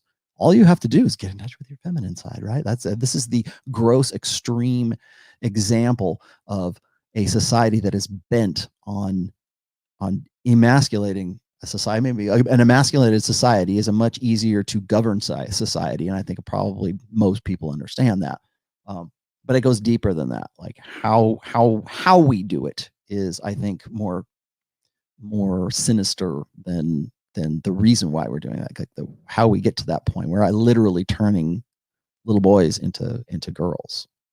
And I had somebody tell me this the other day, is like, just like in 2016, only 4 years ago, not even 4 years ago, 2015, 2016, was when the transgender thing started becoming more and more of a public issue and pushed into our public consciousness. Today in 2020, we take it for granted. We take it for granted that a little boy would want, like, oh, he's born the wrong sex, we need to give him hormone treatments. Okay, sounds good. What a brilliant idea. Let's go and do that. And we accept that in 4 years, just 4 years. And why? And younger, we're getting to kids, particularly boys, younger and younger. It's not enough to get to a little boy. Like when, remember Desmond is Awesome, like the little kid in drag? Oh, that kid's too old now. That kid is like 12 years old. We can't have that. We need to get to that. We need to have a little drag kid who's 6 years old. Can we get it that low? Can we convince people that, children as young as 2 and 3 know whether they want to be a boy or a girl? Why are we doing those things? To crush out masculinity out of society. So yes, I would absolutely 100% agree with you on that. But that gets back to my point. My point is this, if it can be crushed out through social conditioning, through a psychological social conditioning, if that can be crushed out, can it be embraced? Can it be fostered? And I think that the answer is yes. And this gets back to what the previous question here is like, well, aren't black men more alpha than white men? For the moment, maybe so. Largely, I got into. You guys didn't know this. I did an interview. Not interview. I did a radio segment again with the guys in Chicago from Into the Gap, and I was Mike.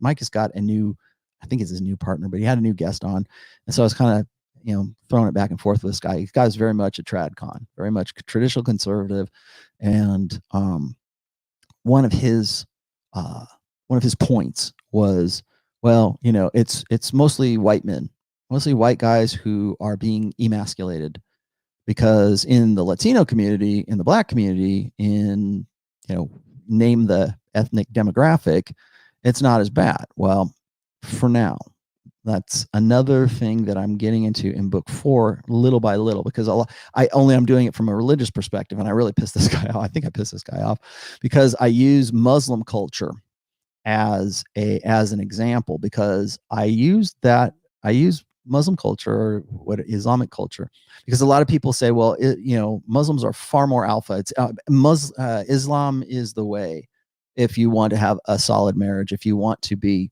whatever. And my take on that is they are still a culture and an ethnicity or whatever you want, a religion that still has a default authority for the masculine in it. But even that is being eroded little by little. Maybe slower, certainly slower than evangelical white bread Christianity, because that's ground zero for the feminist assimilation of religion began and is fertile grounds in evangelical Christianity right now. But if you look at, okay, so who's the most resistant to that? Well, probably Muslim culture for now. That I see little by little that changing. But guys will always point to me and say, well, alpha or Muslim men are more alpha. And I've had discussions with Abu American that have, he says, no, there's a lot of beta guys. They're adopting. It's a generational thing, man. It's not a religious thing. It's how does this religion how does the generation that belongs to this religion, how are they interpreting gender politics, gender issues, intersexual dynamics? How are they adapting? How are the men adapting to women in this? And I think that you will see, certainly within the next generation, that all religions, none of them are immune, man. Even the Mormons, even Islam is being etched away little by little. I mean, when you see, and I use this example with the guy on Into the Gap. I said, you look at a what everybody thinks as a stereotypical patriarchal, social order or religious order. Even those, like, we can say, well, point the finger at white men who are, dropping the balls, being men, putting on high heels and trying to be women. Yeah, okay, it started there. No no secret about that.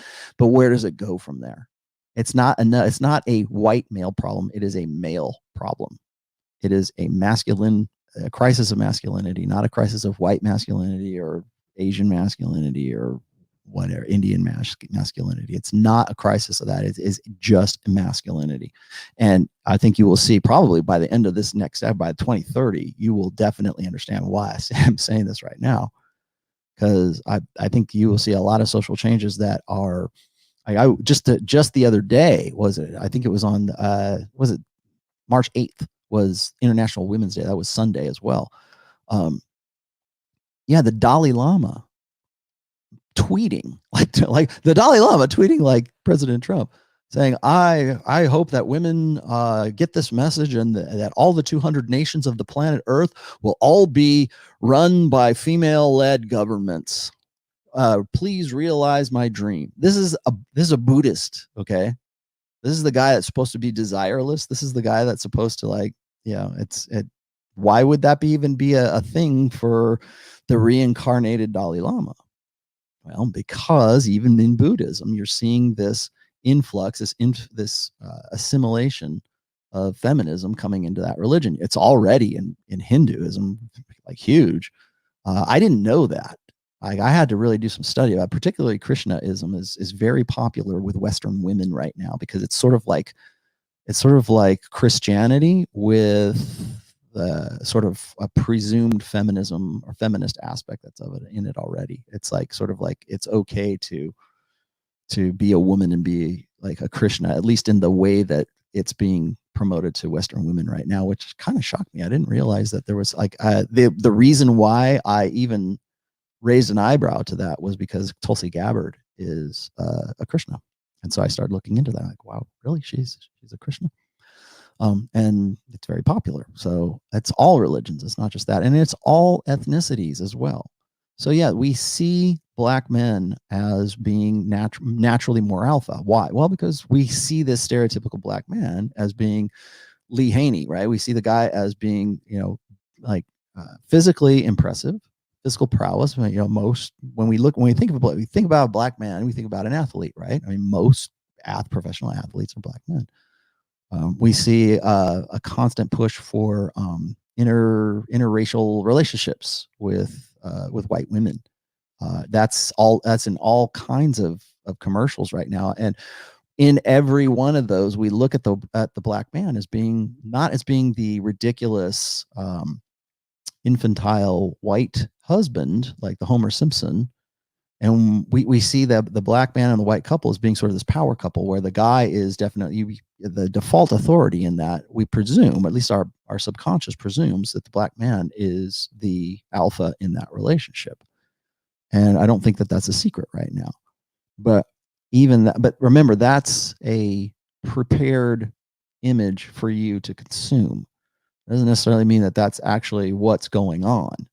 I'm sure, I don't care one way or another whether you have an interracial relationship or not.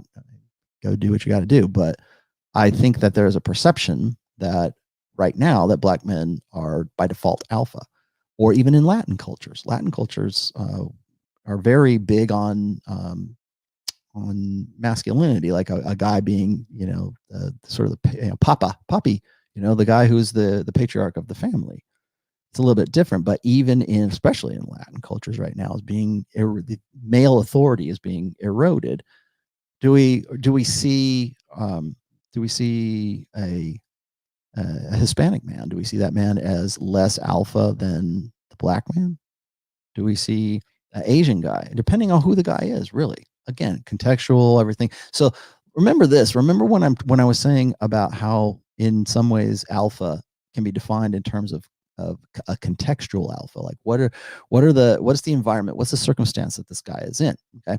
So my first example to you was in the classroom, right? The teacher or myself, like I'm directing, a commercial or something. I'm the authority in that sort of localized sexual marketplace. There's a little sub, like micro sexual marketplaces in different subcultures, right? So another good example. Remember that video that we were making fun of where it was like those four nerds that were living in the same house in a poly relationship with that one girl, a fat girl, and they're all gamers and they're all kind of nerdy and they all have access to this one girl, and she's probably happy as a pig in shit because she's got four guys. And the whole reason why you even know about this, was it? It's not a throuple. There's four of them there, right? A quadruple. The only reason you know about them is because she just got pregnant. And they're like, oh, who was it? Well, surprise, surprise. It's the guy that you would consider of all those four guys to be the most alpha guy. He's the guy that impregnated her. And the other guys, the other three who still have sexual access to her, just like beta male primates, just like beta male chimps and gorillas, whatever. The beta males still have access to her, but only when she's not ovulating. The alpha gets to bang her when she's ovulating and she's in estrus. And those guys, you keep them around because they can take care of the kids. They're serviceable beta males. Is that what you want to be? I don't know. But the thing, what I'm explaining here is that even in a microsexual marketplace, even if that microsexual marketplace is one fat, two and four kind of nerdy guys, even in that microsexual marketplace, the alpha is the one that's doing the breeding still. So I talk about this with the guys in Masculine Geek and in gamer culture and stuff. It doesn't matter what the subculture is. The dynamics, the intersexual dynamics don't change. So you can be a goth, you can be, I don't know, whatever. You can be a religious culture, you can be whatever it is. The dynamic doesn't change. The alpha is still the alpha. You go, well, if you had a goth looking guy and you put him in with a bunch of business guys, in business suits, and you put him in a different environment, yeah, he's not the alpha. But you put him at a goth club and you take one of those guys in a suit and you put him in the goth club, now that guy's not the alpha anymore. It's the guy who is more dominant in that setting, but it's still within that micro sexual marketplace. That guy is still the guy who's doing the fucking is the guy who's more alpha. So something to keep in mind. Oh man, this is one of those topics where I seriously think I probably should do a two-step here. Martin says, when women say men only want to sleep with me, is the 80% women talking about the 20% guys. Okay, Martin, you're screwing things up here, man. Just you're ruining this. All right, so I have to explain hypergamy to Martin here, so bear with me for 1 second. Okay, so it's like guys take this is called the Pareto principle. It's the 20% rule. The mistake is to think of it this way, that 20% of guys are fucking 80% of the women. That is not what the Pareto principle is for intersexual dynamics. Okay, what it is that 100% of women want to bang 20% of guys. That's what you're getting at right there. And that doesn't necessarily mean that those 20% are banging all those women, because they might have some kind of mental, issue. They might have some sort of belief set that prevents them from exercising their freedom, let's just say, to go and have those women if they want to. Most guys, I think what's funny is, like, when we talk about guys in the 20th percentile, we presume incorrectly that those guys are all following their innate mating strategy, which is unlimited access to unlimited sexuality. That is absolutely far from the truth, because particularly unless it's in a different culture and different is the problem with thinking that way is that we don't take into consideration that the guys in that 20% might have a belief set that says, you know what, one man, one girl. I'm not interested in a lot of women. Or maybe he is conditioned from an early age by other guys who naturally want to limit his access, because it prevents them, or it limits them from banging women or getting with other women as well. If all the women want to get with this one guy, it serves more guys if the alpha believes that he should only be with one woman. That means the other guys are going to have access to the girls that he's not getting with. Right? That makes sense. That's socially enforced monogamy. That's really the latent purpose behind socially enforced monogamy, is to limit the guy who has access to all those women. The alpha guy that we would say we've just been talking about, that guy, we want to limit him. We want to find somebody. That's why beta males form coalitions in many different ways, form coalitions to limit alpha males from breeding with the women that they need to get with, because otherwise they don't solve their reproductive problem. So what happens is you get guys who, and you'll see this online, guys who build coalitions and they'll dogpile on a guy who is like, say, Andrew Tate, right? He's clearly got more women than they do. They have none, and he has 4. Or Abu American. Abu American has, I think you have 3 wives now, Craig. I'm pretty sure. People hate on those guys because they got more than their share. Because in a socially enforced monogamous society, you're only supposed to get one. Why is that? Why do we insist? Okay, we're going to, all you guys, come here, you guys. We're going to, okay, how should we work this out? Well, we should all get one girl, right? That way we can all breed and have family, and we can, everybody gets some. Everybody gets it. It works better for us. Why? Well, because if we don't do it like that, guys, these guys over here, this 20% of guys over, these 2 dudes over here in this group of, this 20 guys over here in this group of 100 of us, they're going to fuck all these chicks, and we're going to be ass out. So let's raise the next generation to believe that they should only be with one woman. That's why beta men fall into monogamy, or they fall into the idea that monogamy is the best way to work. Now, you might say, well, that's religion, or that's moral, that's ethical that a guy do that. Well, why? Why is that ethical? How do we come to the idea that one man, one woman is the ethical choice? We didn't think that before. Certainly not in the Old Testament. Certainly not in olden times. Shit, even in Muslim cultures today, we don't think about that. All right, you're a powerful man. You're an alpha guy. How do you, that's comes with the territory. More chicks for you. Well, how do we limit that? How do we, send our genes into the next generation? Well, we make sure that those guys believe that it's right for them to only have one chick.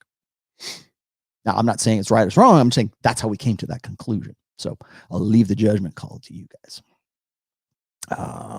Let's see. What else is here? Gus says, I think the only well-functioning gynocentric societies are social insects. Social insects. I like that. People were saying this, like, about that. Remember the Dalai Lama thing? They were saying, well, The Dalai Lama's presumption is that if are there 200 nations? So the 200 nations of the world, if they were all run by women, we would have no wars. Everything would be perfect. It would be this ideal utopia. It would be I'm the Dalai Lama. It would be my vision of peace and harmony on earth. Do you buy that? Do you buy that if if every nation was run by women, would we have peace and harmony? I didn't watch this, but I could hear the TV going downstairs. My wife and my daughter were watching The Bachelor last night. Trust me, you don't want women to be running the country after that. Trust me. Let's see. What else do you got in here? Alpha Zulu says society is feminizing the black man image. Yes, it is. By buck breaking us, back breaking us, I think was what you're saying. There are far too many images of black men in dresses. Yeah, well, you're seeing that happen, Dwayne Wade. You're seeing that happen now. If you watch that video, by the way, I think was it Jack Donovan was using that. I forget the cover of the magazine, but the guy who was the black man in the dress. And yeah, you're starting to see this more. It's starting to be something that's there's a need for that primal animalistic alpha that women want to bang from here to Tuesday. But I think that there is also this need to sort of calm that down, or only certain black men are allowed to be alpha now. Only the guys who are visibly, easily recognizably alpha get that. And what's interesting to me, and I'm glad you brought up Dwayne Wade, because now you're seeing black men who anyone would say, by any measure, would say that guy is an alpha male.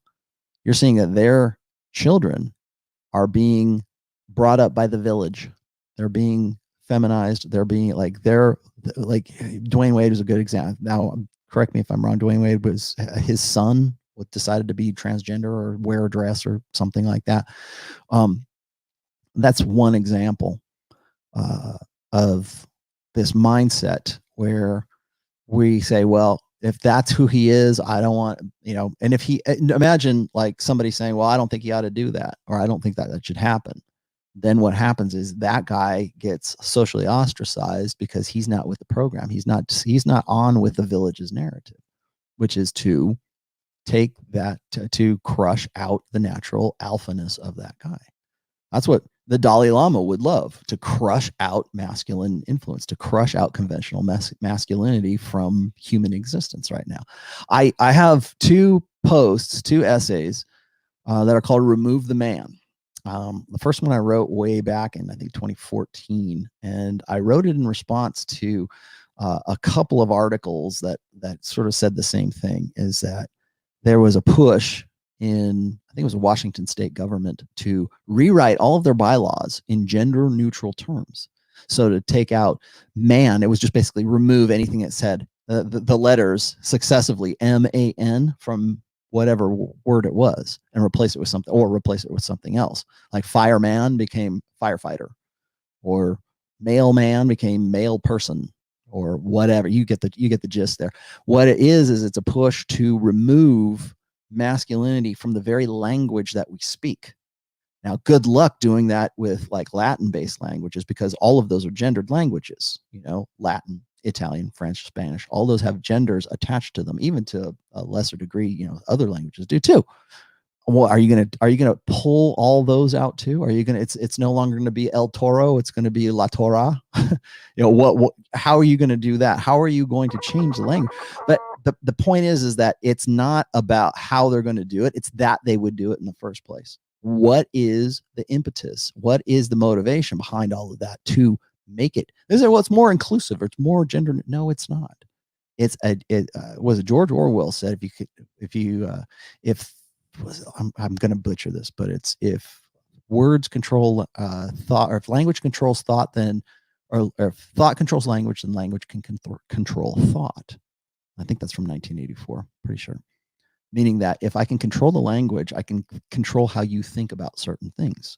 So if I make your language that you speak, that you have to use to speak, and I change it into something that is quote unquote gender neutral, which is not gender neutral, if I can remove the man from that, I can remove men from your thinking. I can remove all that. And so that's one example, I think, of what you're talking about here. Alpha Zulu is this push to not just emasculate men, but also to remove men from the thought process altogether. Chad Worthington and his dog Spot.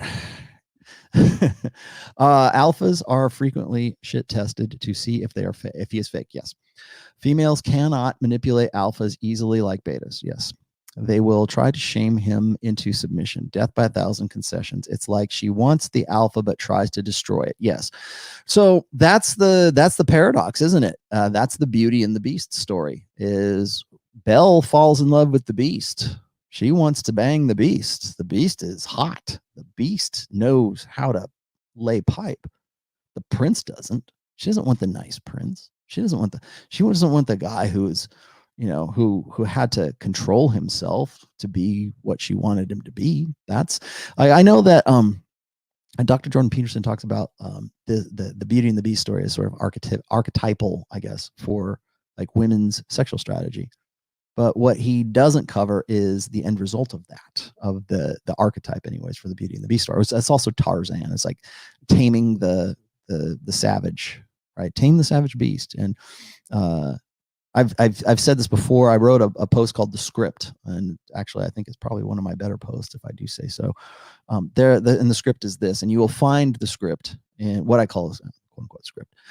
You will find it in antiquity. You will find it in poems like by Ovid. You will find it in Shakespeare for sure. It's in Shakespeare. A lot of Shakespeare's plays are built around the script. And the script is this, is that you have a stereotypical bad boy. You have the confirmed bachelor, the guy who will never, ever in his life ever get married. He doesn't see any logic in it. He's MGTOW before there was such a thing as MGTOW. He was one of the early forerunners of MGTOW. Right? Maybe Nikolai Tesla, right? He's or the Wright brothers or whatever. These guys who are so focused on their purpose in life that they don't have time for women, or they don't understand. They don't see the reason. Like, I can live a great happy life. I don't have to have kids. I don't have to do. I'm gonna enjoy life. I don't need a woman to tie me down. I'm going. Or hey, why not just bang women all the time? It's great. I'm a confirmed bachelor. I don't have to worry about things. I'm financially stable. That's that guy. Then suddenly the script is this, that then he meets the one. Then he meets the girl of his dreams, or the only girl on planet Earth who, through her magical feminine wiles, is able to tame him, to turn the beast into the prince. Only her. This is the plot, by the way, to every romantic novel that has ever been written since, Emily Bronte, right? Whatever, you know what I'm talking about, those old stories. God damn it, I forget. Little Women, like what the hell was it? Wuthering Heights. There's a good one. Those stories, those old stories. That's that. Having to decide between the noble Navy man who's a beast and this guy who's this perfect gentleman. It's always like the alpha versus the beta. Did you ever heard that story? Well, it's a song by the Spin Doctors. It's called Princess, Dear Princess or something. Yeah, Dear Princess is. And if you listen to the lyrics in that song with Red Pill Lens, you see it's that exact same script. It's the alpha versus the beta. It's the guy who is he might not have a lot of money, but he's better off. You're better off with me, baby. You don't want to marry two princes is what it's called. That's what it's called. And you don't want this rich, well-heeled, socialite. You want me, the dirty scumbag who makes your life more exciting and more fun. Right? That's what women pine for. They pine for, like when I talk about alpha widows, we'll talk about that. Like, I'm gonna have to, you know what? I'm gonna have to do. I'm coming up on 2 hours here in just a second, or 7 minutes. I'll be at 2 hours. I really need to. I gotta come back to this topic again. I think it deserves a second round. I don't want to wear you guys out with too much, but alpha widow. The alpha widow is the alpha that woman pines for. She marries that one prince, right? She marries that guy who is good for her, who will make her life comfortable and secure. but he's unexciting. He's not the guy that she nailed when she was in college. He's not that guy. He doesn't bring those things out. Remember what I told you a week ago? I said he's not the guy that she can give her all to.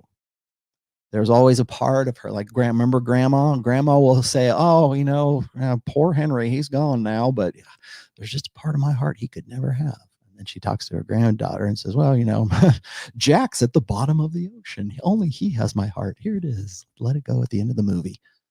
That's what I'm talking about. That's the alpha widow who is pining for that excitement, the one that got away. And it all is dependent on the script. Script is, and of course the script is that again, the guy who's the incorrigible bachelor gets picked up. And then what happens is the guy who is the incorrigible bachelor makes up rationales for himself. This is the end of it. Makes up the rationale. Like she's the only one for him. She's the only one that it could possibly, bring this out in him. And so he had to give up his, player libertine lifestyle and become somebody new because of her. Right. And what most of the beta mindset thinks is that like she will appreciate that. And that's a chapter. It's in my very first book called Appreciation.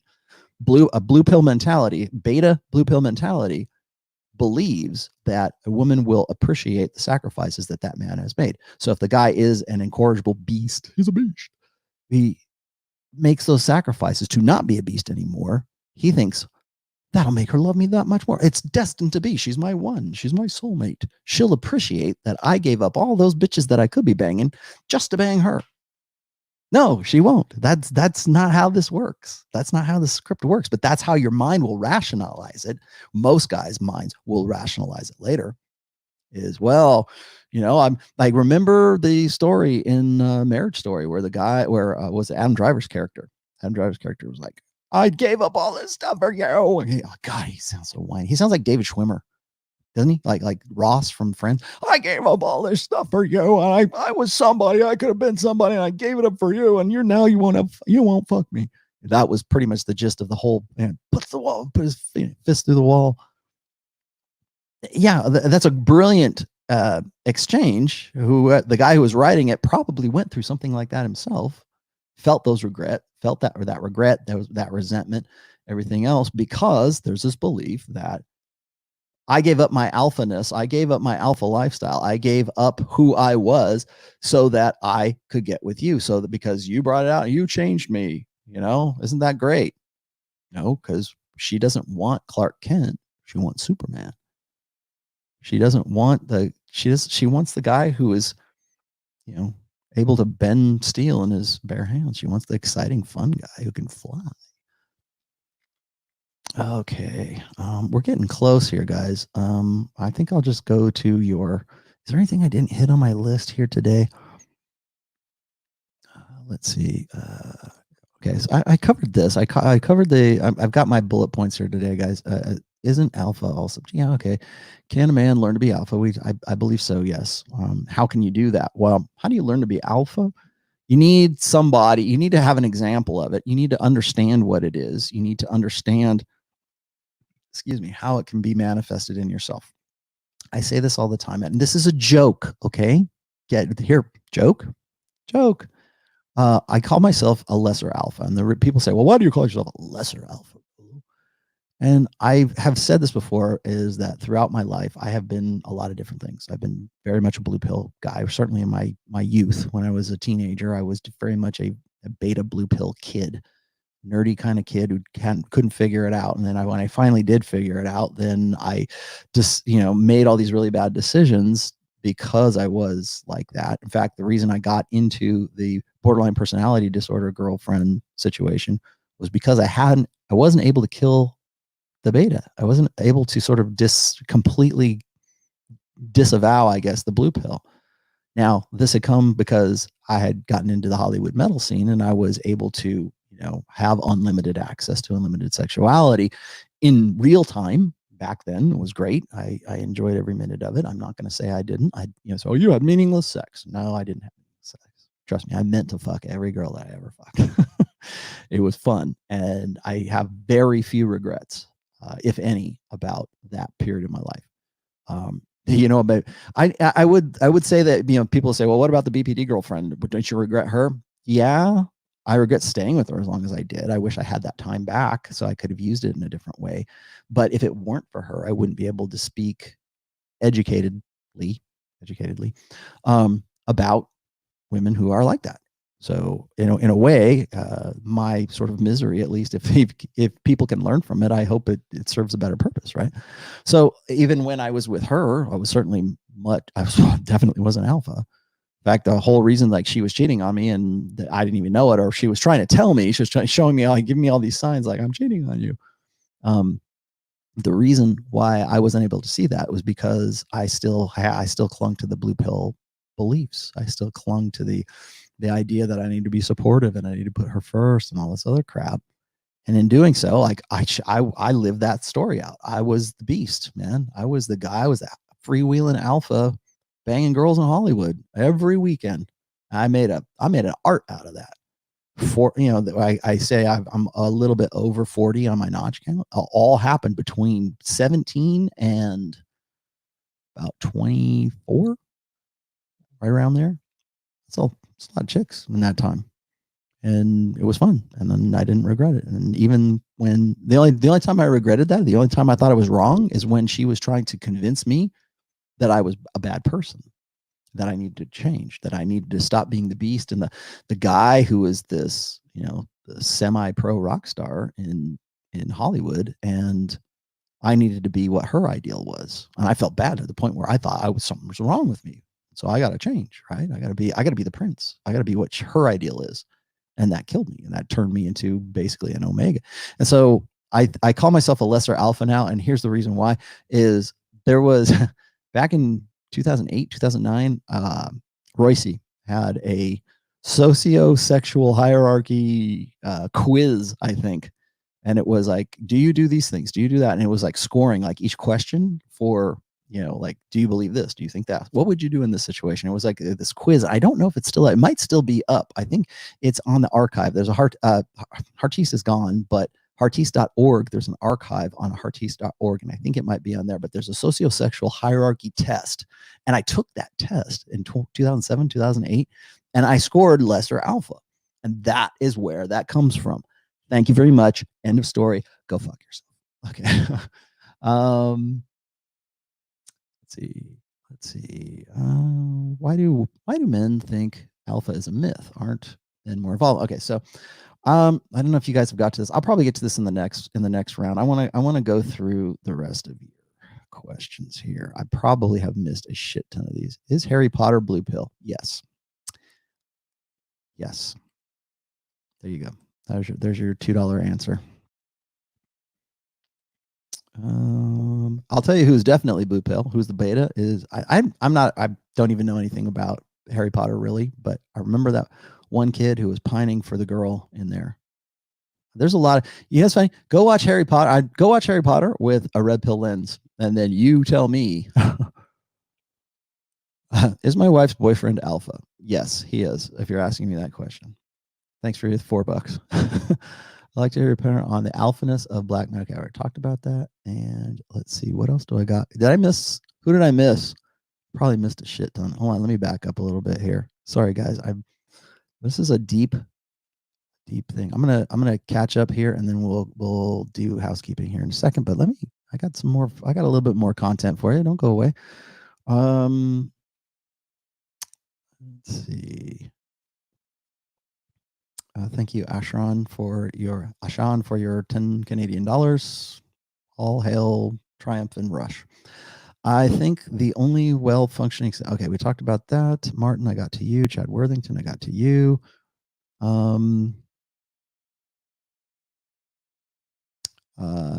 is Rollo is alpha. MLD is alpha. Being an alpha is having dominance of yourself and over your life. This was from DLAM. Thanks you for that. $9.99. Yeah. I would say, okay, let's here at the end, we got to pick this apart. At the end of all of this, what are the base components of being alpha? And I think the most important part, if you guys say, well, how do I learn alpha, Rollo? Here's where you start, is you change your mind about yourself. You have to change your mind about yourself.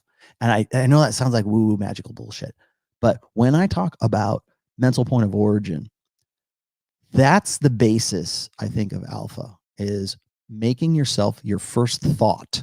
And I'm not going to get into too deep in this. I already have a video on mental point of origin. Go watch it. I thought it was pretty good, actually. Still getting comments on it. You need to be the first thought that enters into your mind when you're faced with a decision. And whether it's the most smallest decision or the biggest life-changing decision, mental point of origin is imperative to an alpha mindset.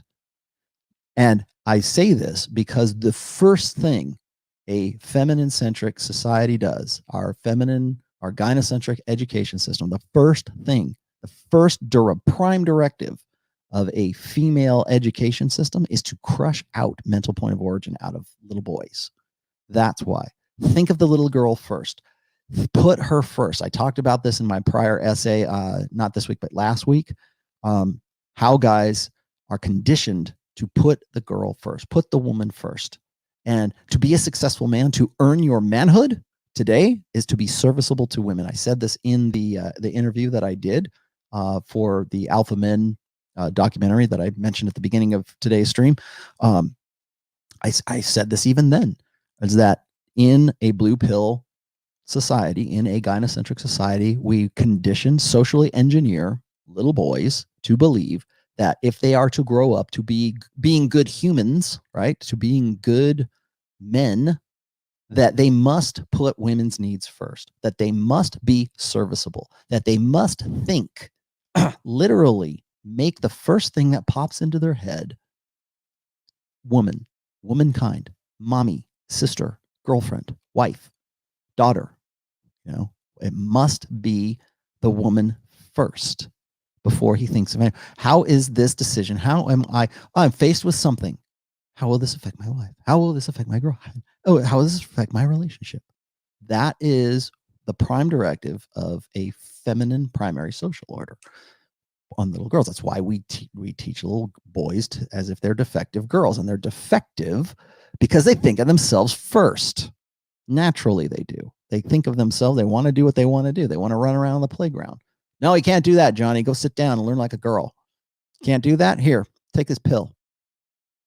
That's where we're at. So the most essential part of becoming alpha, to being more alpha, to upping the alpha in you, is to learn to put yourself first, to learn to make yourself the first thing that comes to your mind, to mental point of origin. You come into your brain before any other option. You can only help others after you help yourself, or you can't help others as well as when you help yourself first.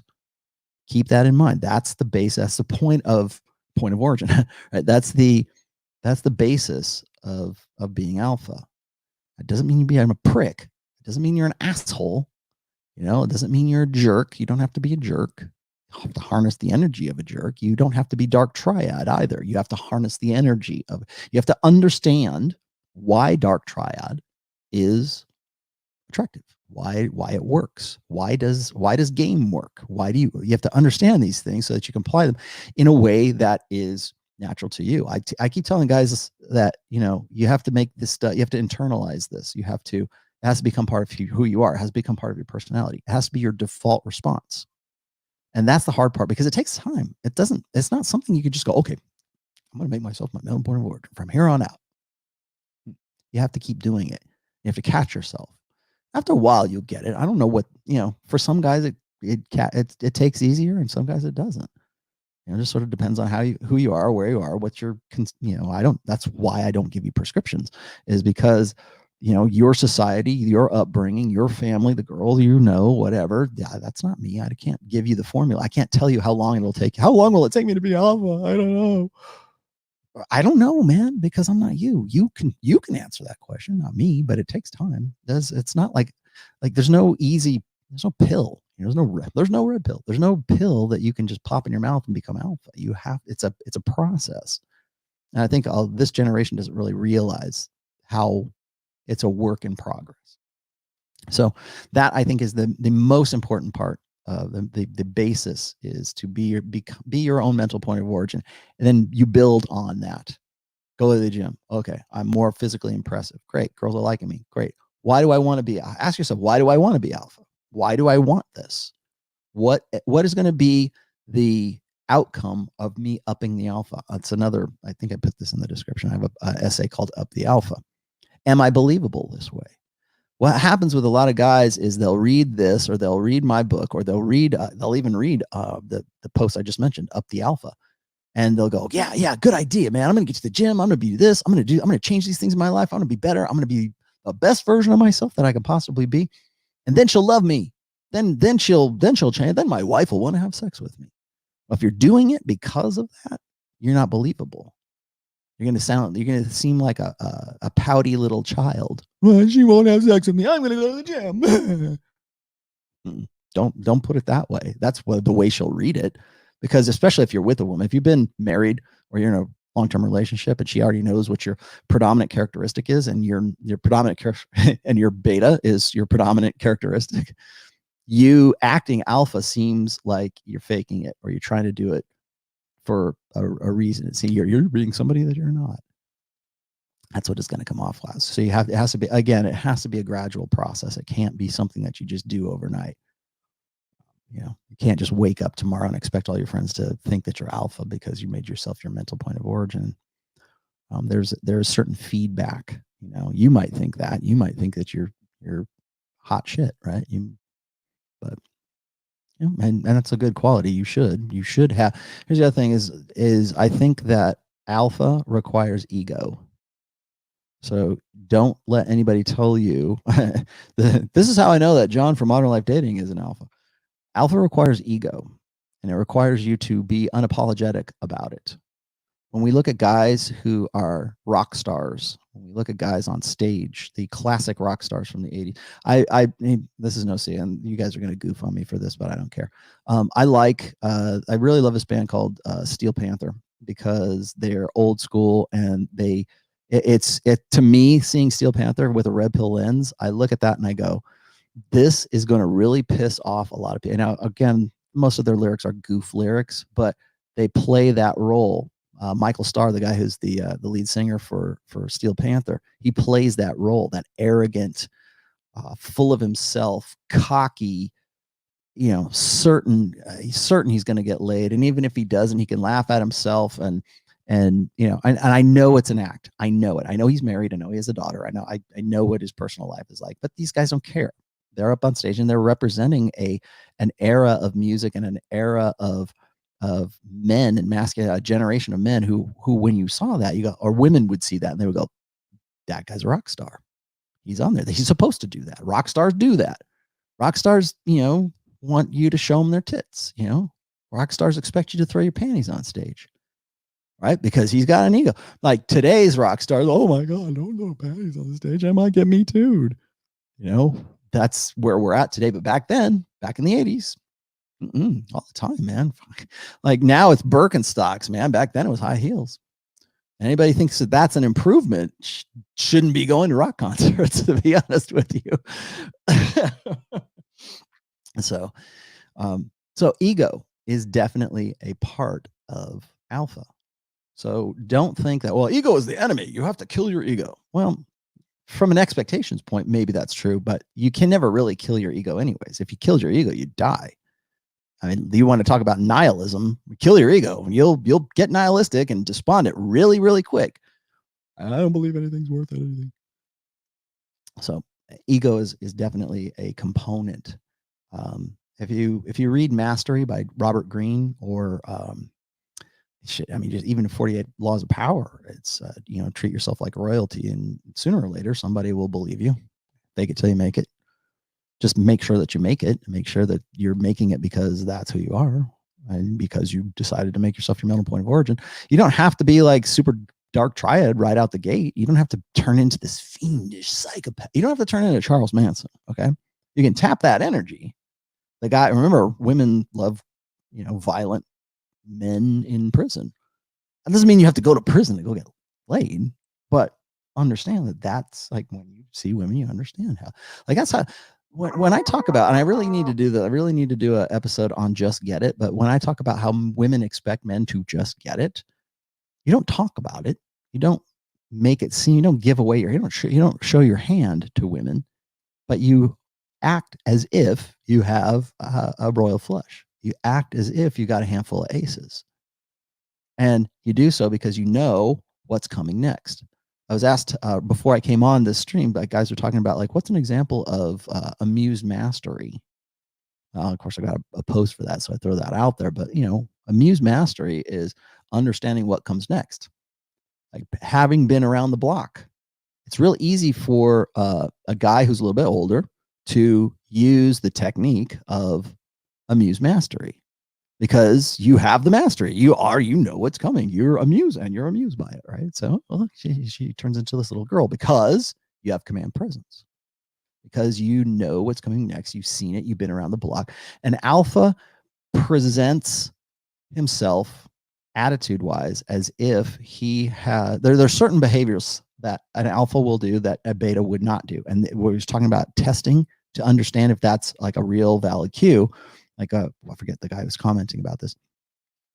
There are certain manifestations, behavioral manifestations that an alpha male will make naturally and that women will pick up on naturally. So an alpha male who knows he has options is going to behave differently with a woman than he would than a blue pill guy without options will. Because that guy, we talk about scarcity mentality. Abundance mentality is a key element of an alpha mindset. You have to believe, you have to have a confidence that is derived from options. Now, most guys say, oh, I don't have those options. Well, you don't now, but you need to have the idea, you need to understand that you can generate those options. Even if you can't right now, you fake it till you make it, right? But make sure that you make it so that you do have those options. There's a point when, I'll give you an example. There's a point when I was sort of transitioning out of my high school blue pill thinking and sort of getting into sort of rock star Rollo mode. And at one point, at first time in my life, I have like 3 or 4 girls who want to bang me. I have options. So the 5th girl, who's hotter than all those 4, I can take chances with. I can experiment with, because I'm not so worried about losing this one, because if this hot ass piece of ass is after me, I'm not going to, I'm not going to be lonely, or maybe you don't even need to worry about being lonely because you can generate options. But if you want to talk about alpha confidence, if you want to talk about alpha, presence, it comes from, that confidence comes from knowing that you have a Rolodex full of girls, right? You have you're on speed dial, whatever, in your cell phone. We're dating myself there, but it comes from knowing. It's like the guy who goes and asks his boss for a raise, knowing that if he doesn't give it to him, he's got another job and he's going to go take this other job if you don't give him the raise. Or maybe he just says, screw you, I'm going to go over here, and then the other guy comes and tries to keep him, right? Well, same principle. Do you have options or do you not have options? Then that's another, you want to start becoming more alpha, develop your options. Build yourself up to the point where you can generate those options, hold those options, and then you will find that you will level up.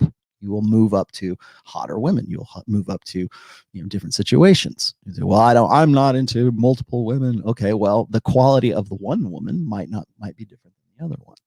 You have to also disabuse yourself of this idea that if you're going to develop, if you're going to up the alpha per se, you need to, and you're single, let's just say, I don't have to say if you're married, but if you're single, you need to at least consider that you want to have more, you need to spin plates. You need to have more than one woman active at one time, and be ready to let plates drop if that's the case. Most guys don't want to spin plates because they're afraid to drop plates. So keep that in mind. I think that having particularly if you're a young man, you're in your 20s, maybe even your early 30s, spin plates, spin more plates, have more women, have more options. You will have more confidence so that you will be more self-assured when a really hot girl comes up or a better option comes along. Things to keep these things in mind. I wanted to give this to you here at the end. Like, I want to give you some sort of tangible things that you can use so that you can, figure out what's alpha and what's beta for yourself. Let's see. Is there any way out of the gynocentric social order? Yeah, but you won't like it. A meteor There it is. That's the easiest way out. A meteor strikes the earth. That's the easiest way out of the gynocentric social order. Sooner or later, something will happen. The way out of this gynocentric social order is enough guys get fed up. Enough guys get this is of course the MGTOW fantasy, but enough guys get fed up that they all opt out of the game. But at some point there has to be a balance. I don't know what that is. It might be civil unrest. It might be a disaster. Who knows? Ashan Ifran says alpha and beta are conceptual terms within the context of sexual relationships. Do you think it's appropriate to use terms outside of this context? Good question. I don't know. I think that here's what I always say. I probably should have said this at the very beginning of the stream, is that alpha and beta are abstractions to me. I saw that that interview with Joe Rogan and that guy from Adam Ruins Everything, and Adam just did not want to accept the fact that there are such a thing as an alpha male, and Joe Rogan was saying, don't you think that there are guys that women want because they are showing these qualities and they tend to have more options with women? And he was just giving all these examples and stuff, and just you could tell that Joe Rogan was like, this guy Adam is full of shit. Well, why is he full? My question, of course, is why is he full of shit? Why is he clinging to the idea that there's no such thing as alpha males are that's been debunked, right? Well, yeah, if your definition of alpha male human being is comparable to alpha male silverback gorilla or alpha male wolf on the Arctic tundra, yeah, you're right. Men are different than those animals. Got it. Oh yeah, got me. But as a concept, as an abstraction, as a placeholder term for an idea, which is what I use these terms for, there is such a thing as alpha male. I think it's pretty obvious that there are some men that get laid more, or some men we look up to, some men we have more admiration for certain reasons than we do for other guys. Case in point, Joe Rogan and Adam from Adam Ruins Everything. There you have it, right there in front of you. So I that's important to remember, that a lot of the terms that I use, particularly when I'm talking about like hypergamy or alpha or beta, blue pill, red pill, those are abstractions, so that we can use those terms to move on to bigger concepts, so we can get to a different debate, so we can talk about something else. And Afi Kingdom says, salute, Rollo. Peace, chat. Question, do you think some alphas are born that way? I already answered that earlier on.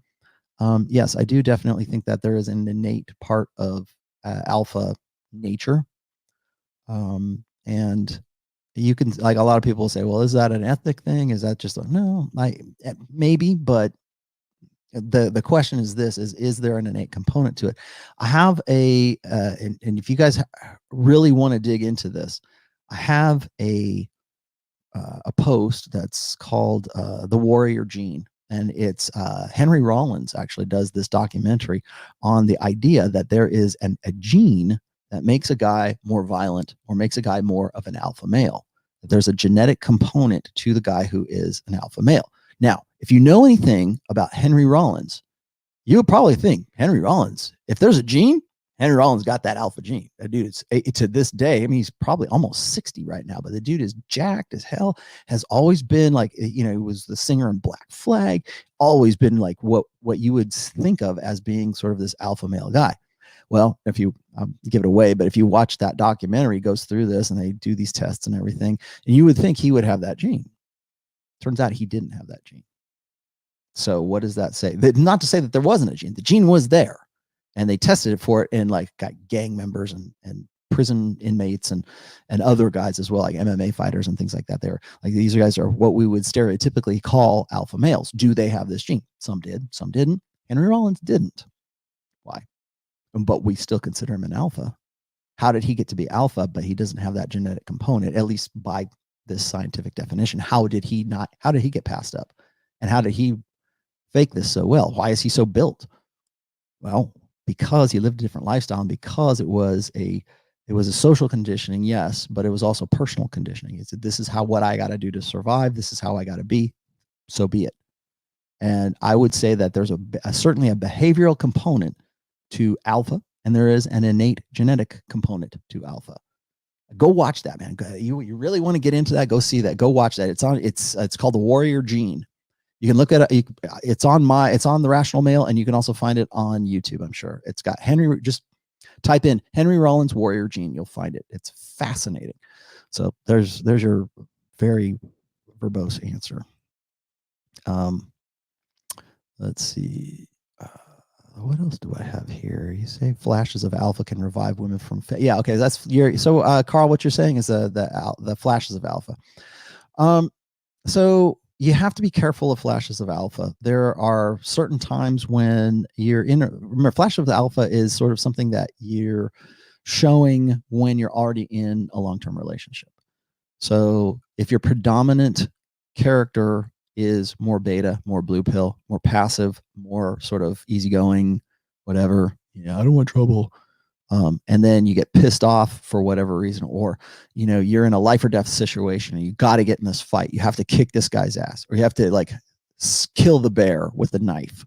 You have to like tap into that raw, is it in you or is it not in you? And I think what happens is when women think of you as predominantly beta and you show that flash of alpha, depending on the context, remember, is it a life or death situation? Is it something where like you're showing some anger here that you don't usually show? You're not an angry guy. I'm not an angry guy. I'm gonna say, I call myself a lesser alpha. It's not because I'm walking around, I'm a big jack, me fuck everybody. No, that's not me. But I can take care of business when I have to take care of business. And so that's what I mean by flash of alpha. If I have to go and do something, if I'm I would rather resolve conflict by diplomatic means. But if I have to, I can back it up, and I do back it up. And so when I do those things, that is the flash of alpha that I'm talking about. In that you're talking about a essay that I wrote called Flashes of Alpha, and good. Thank you for bringing that up.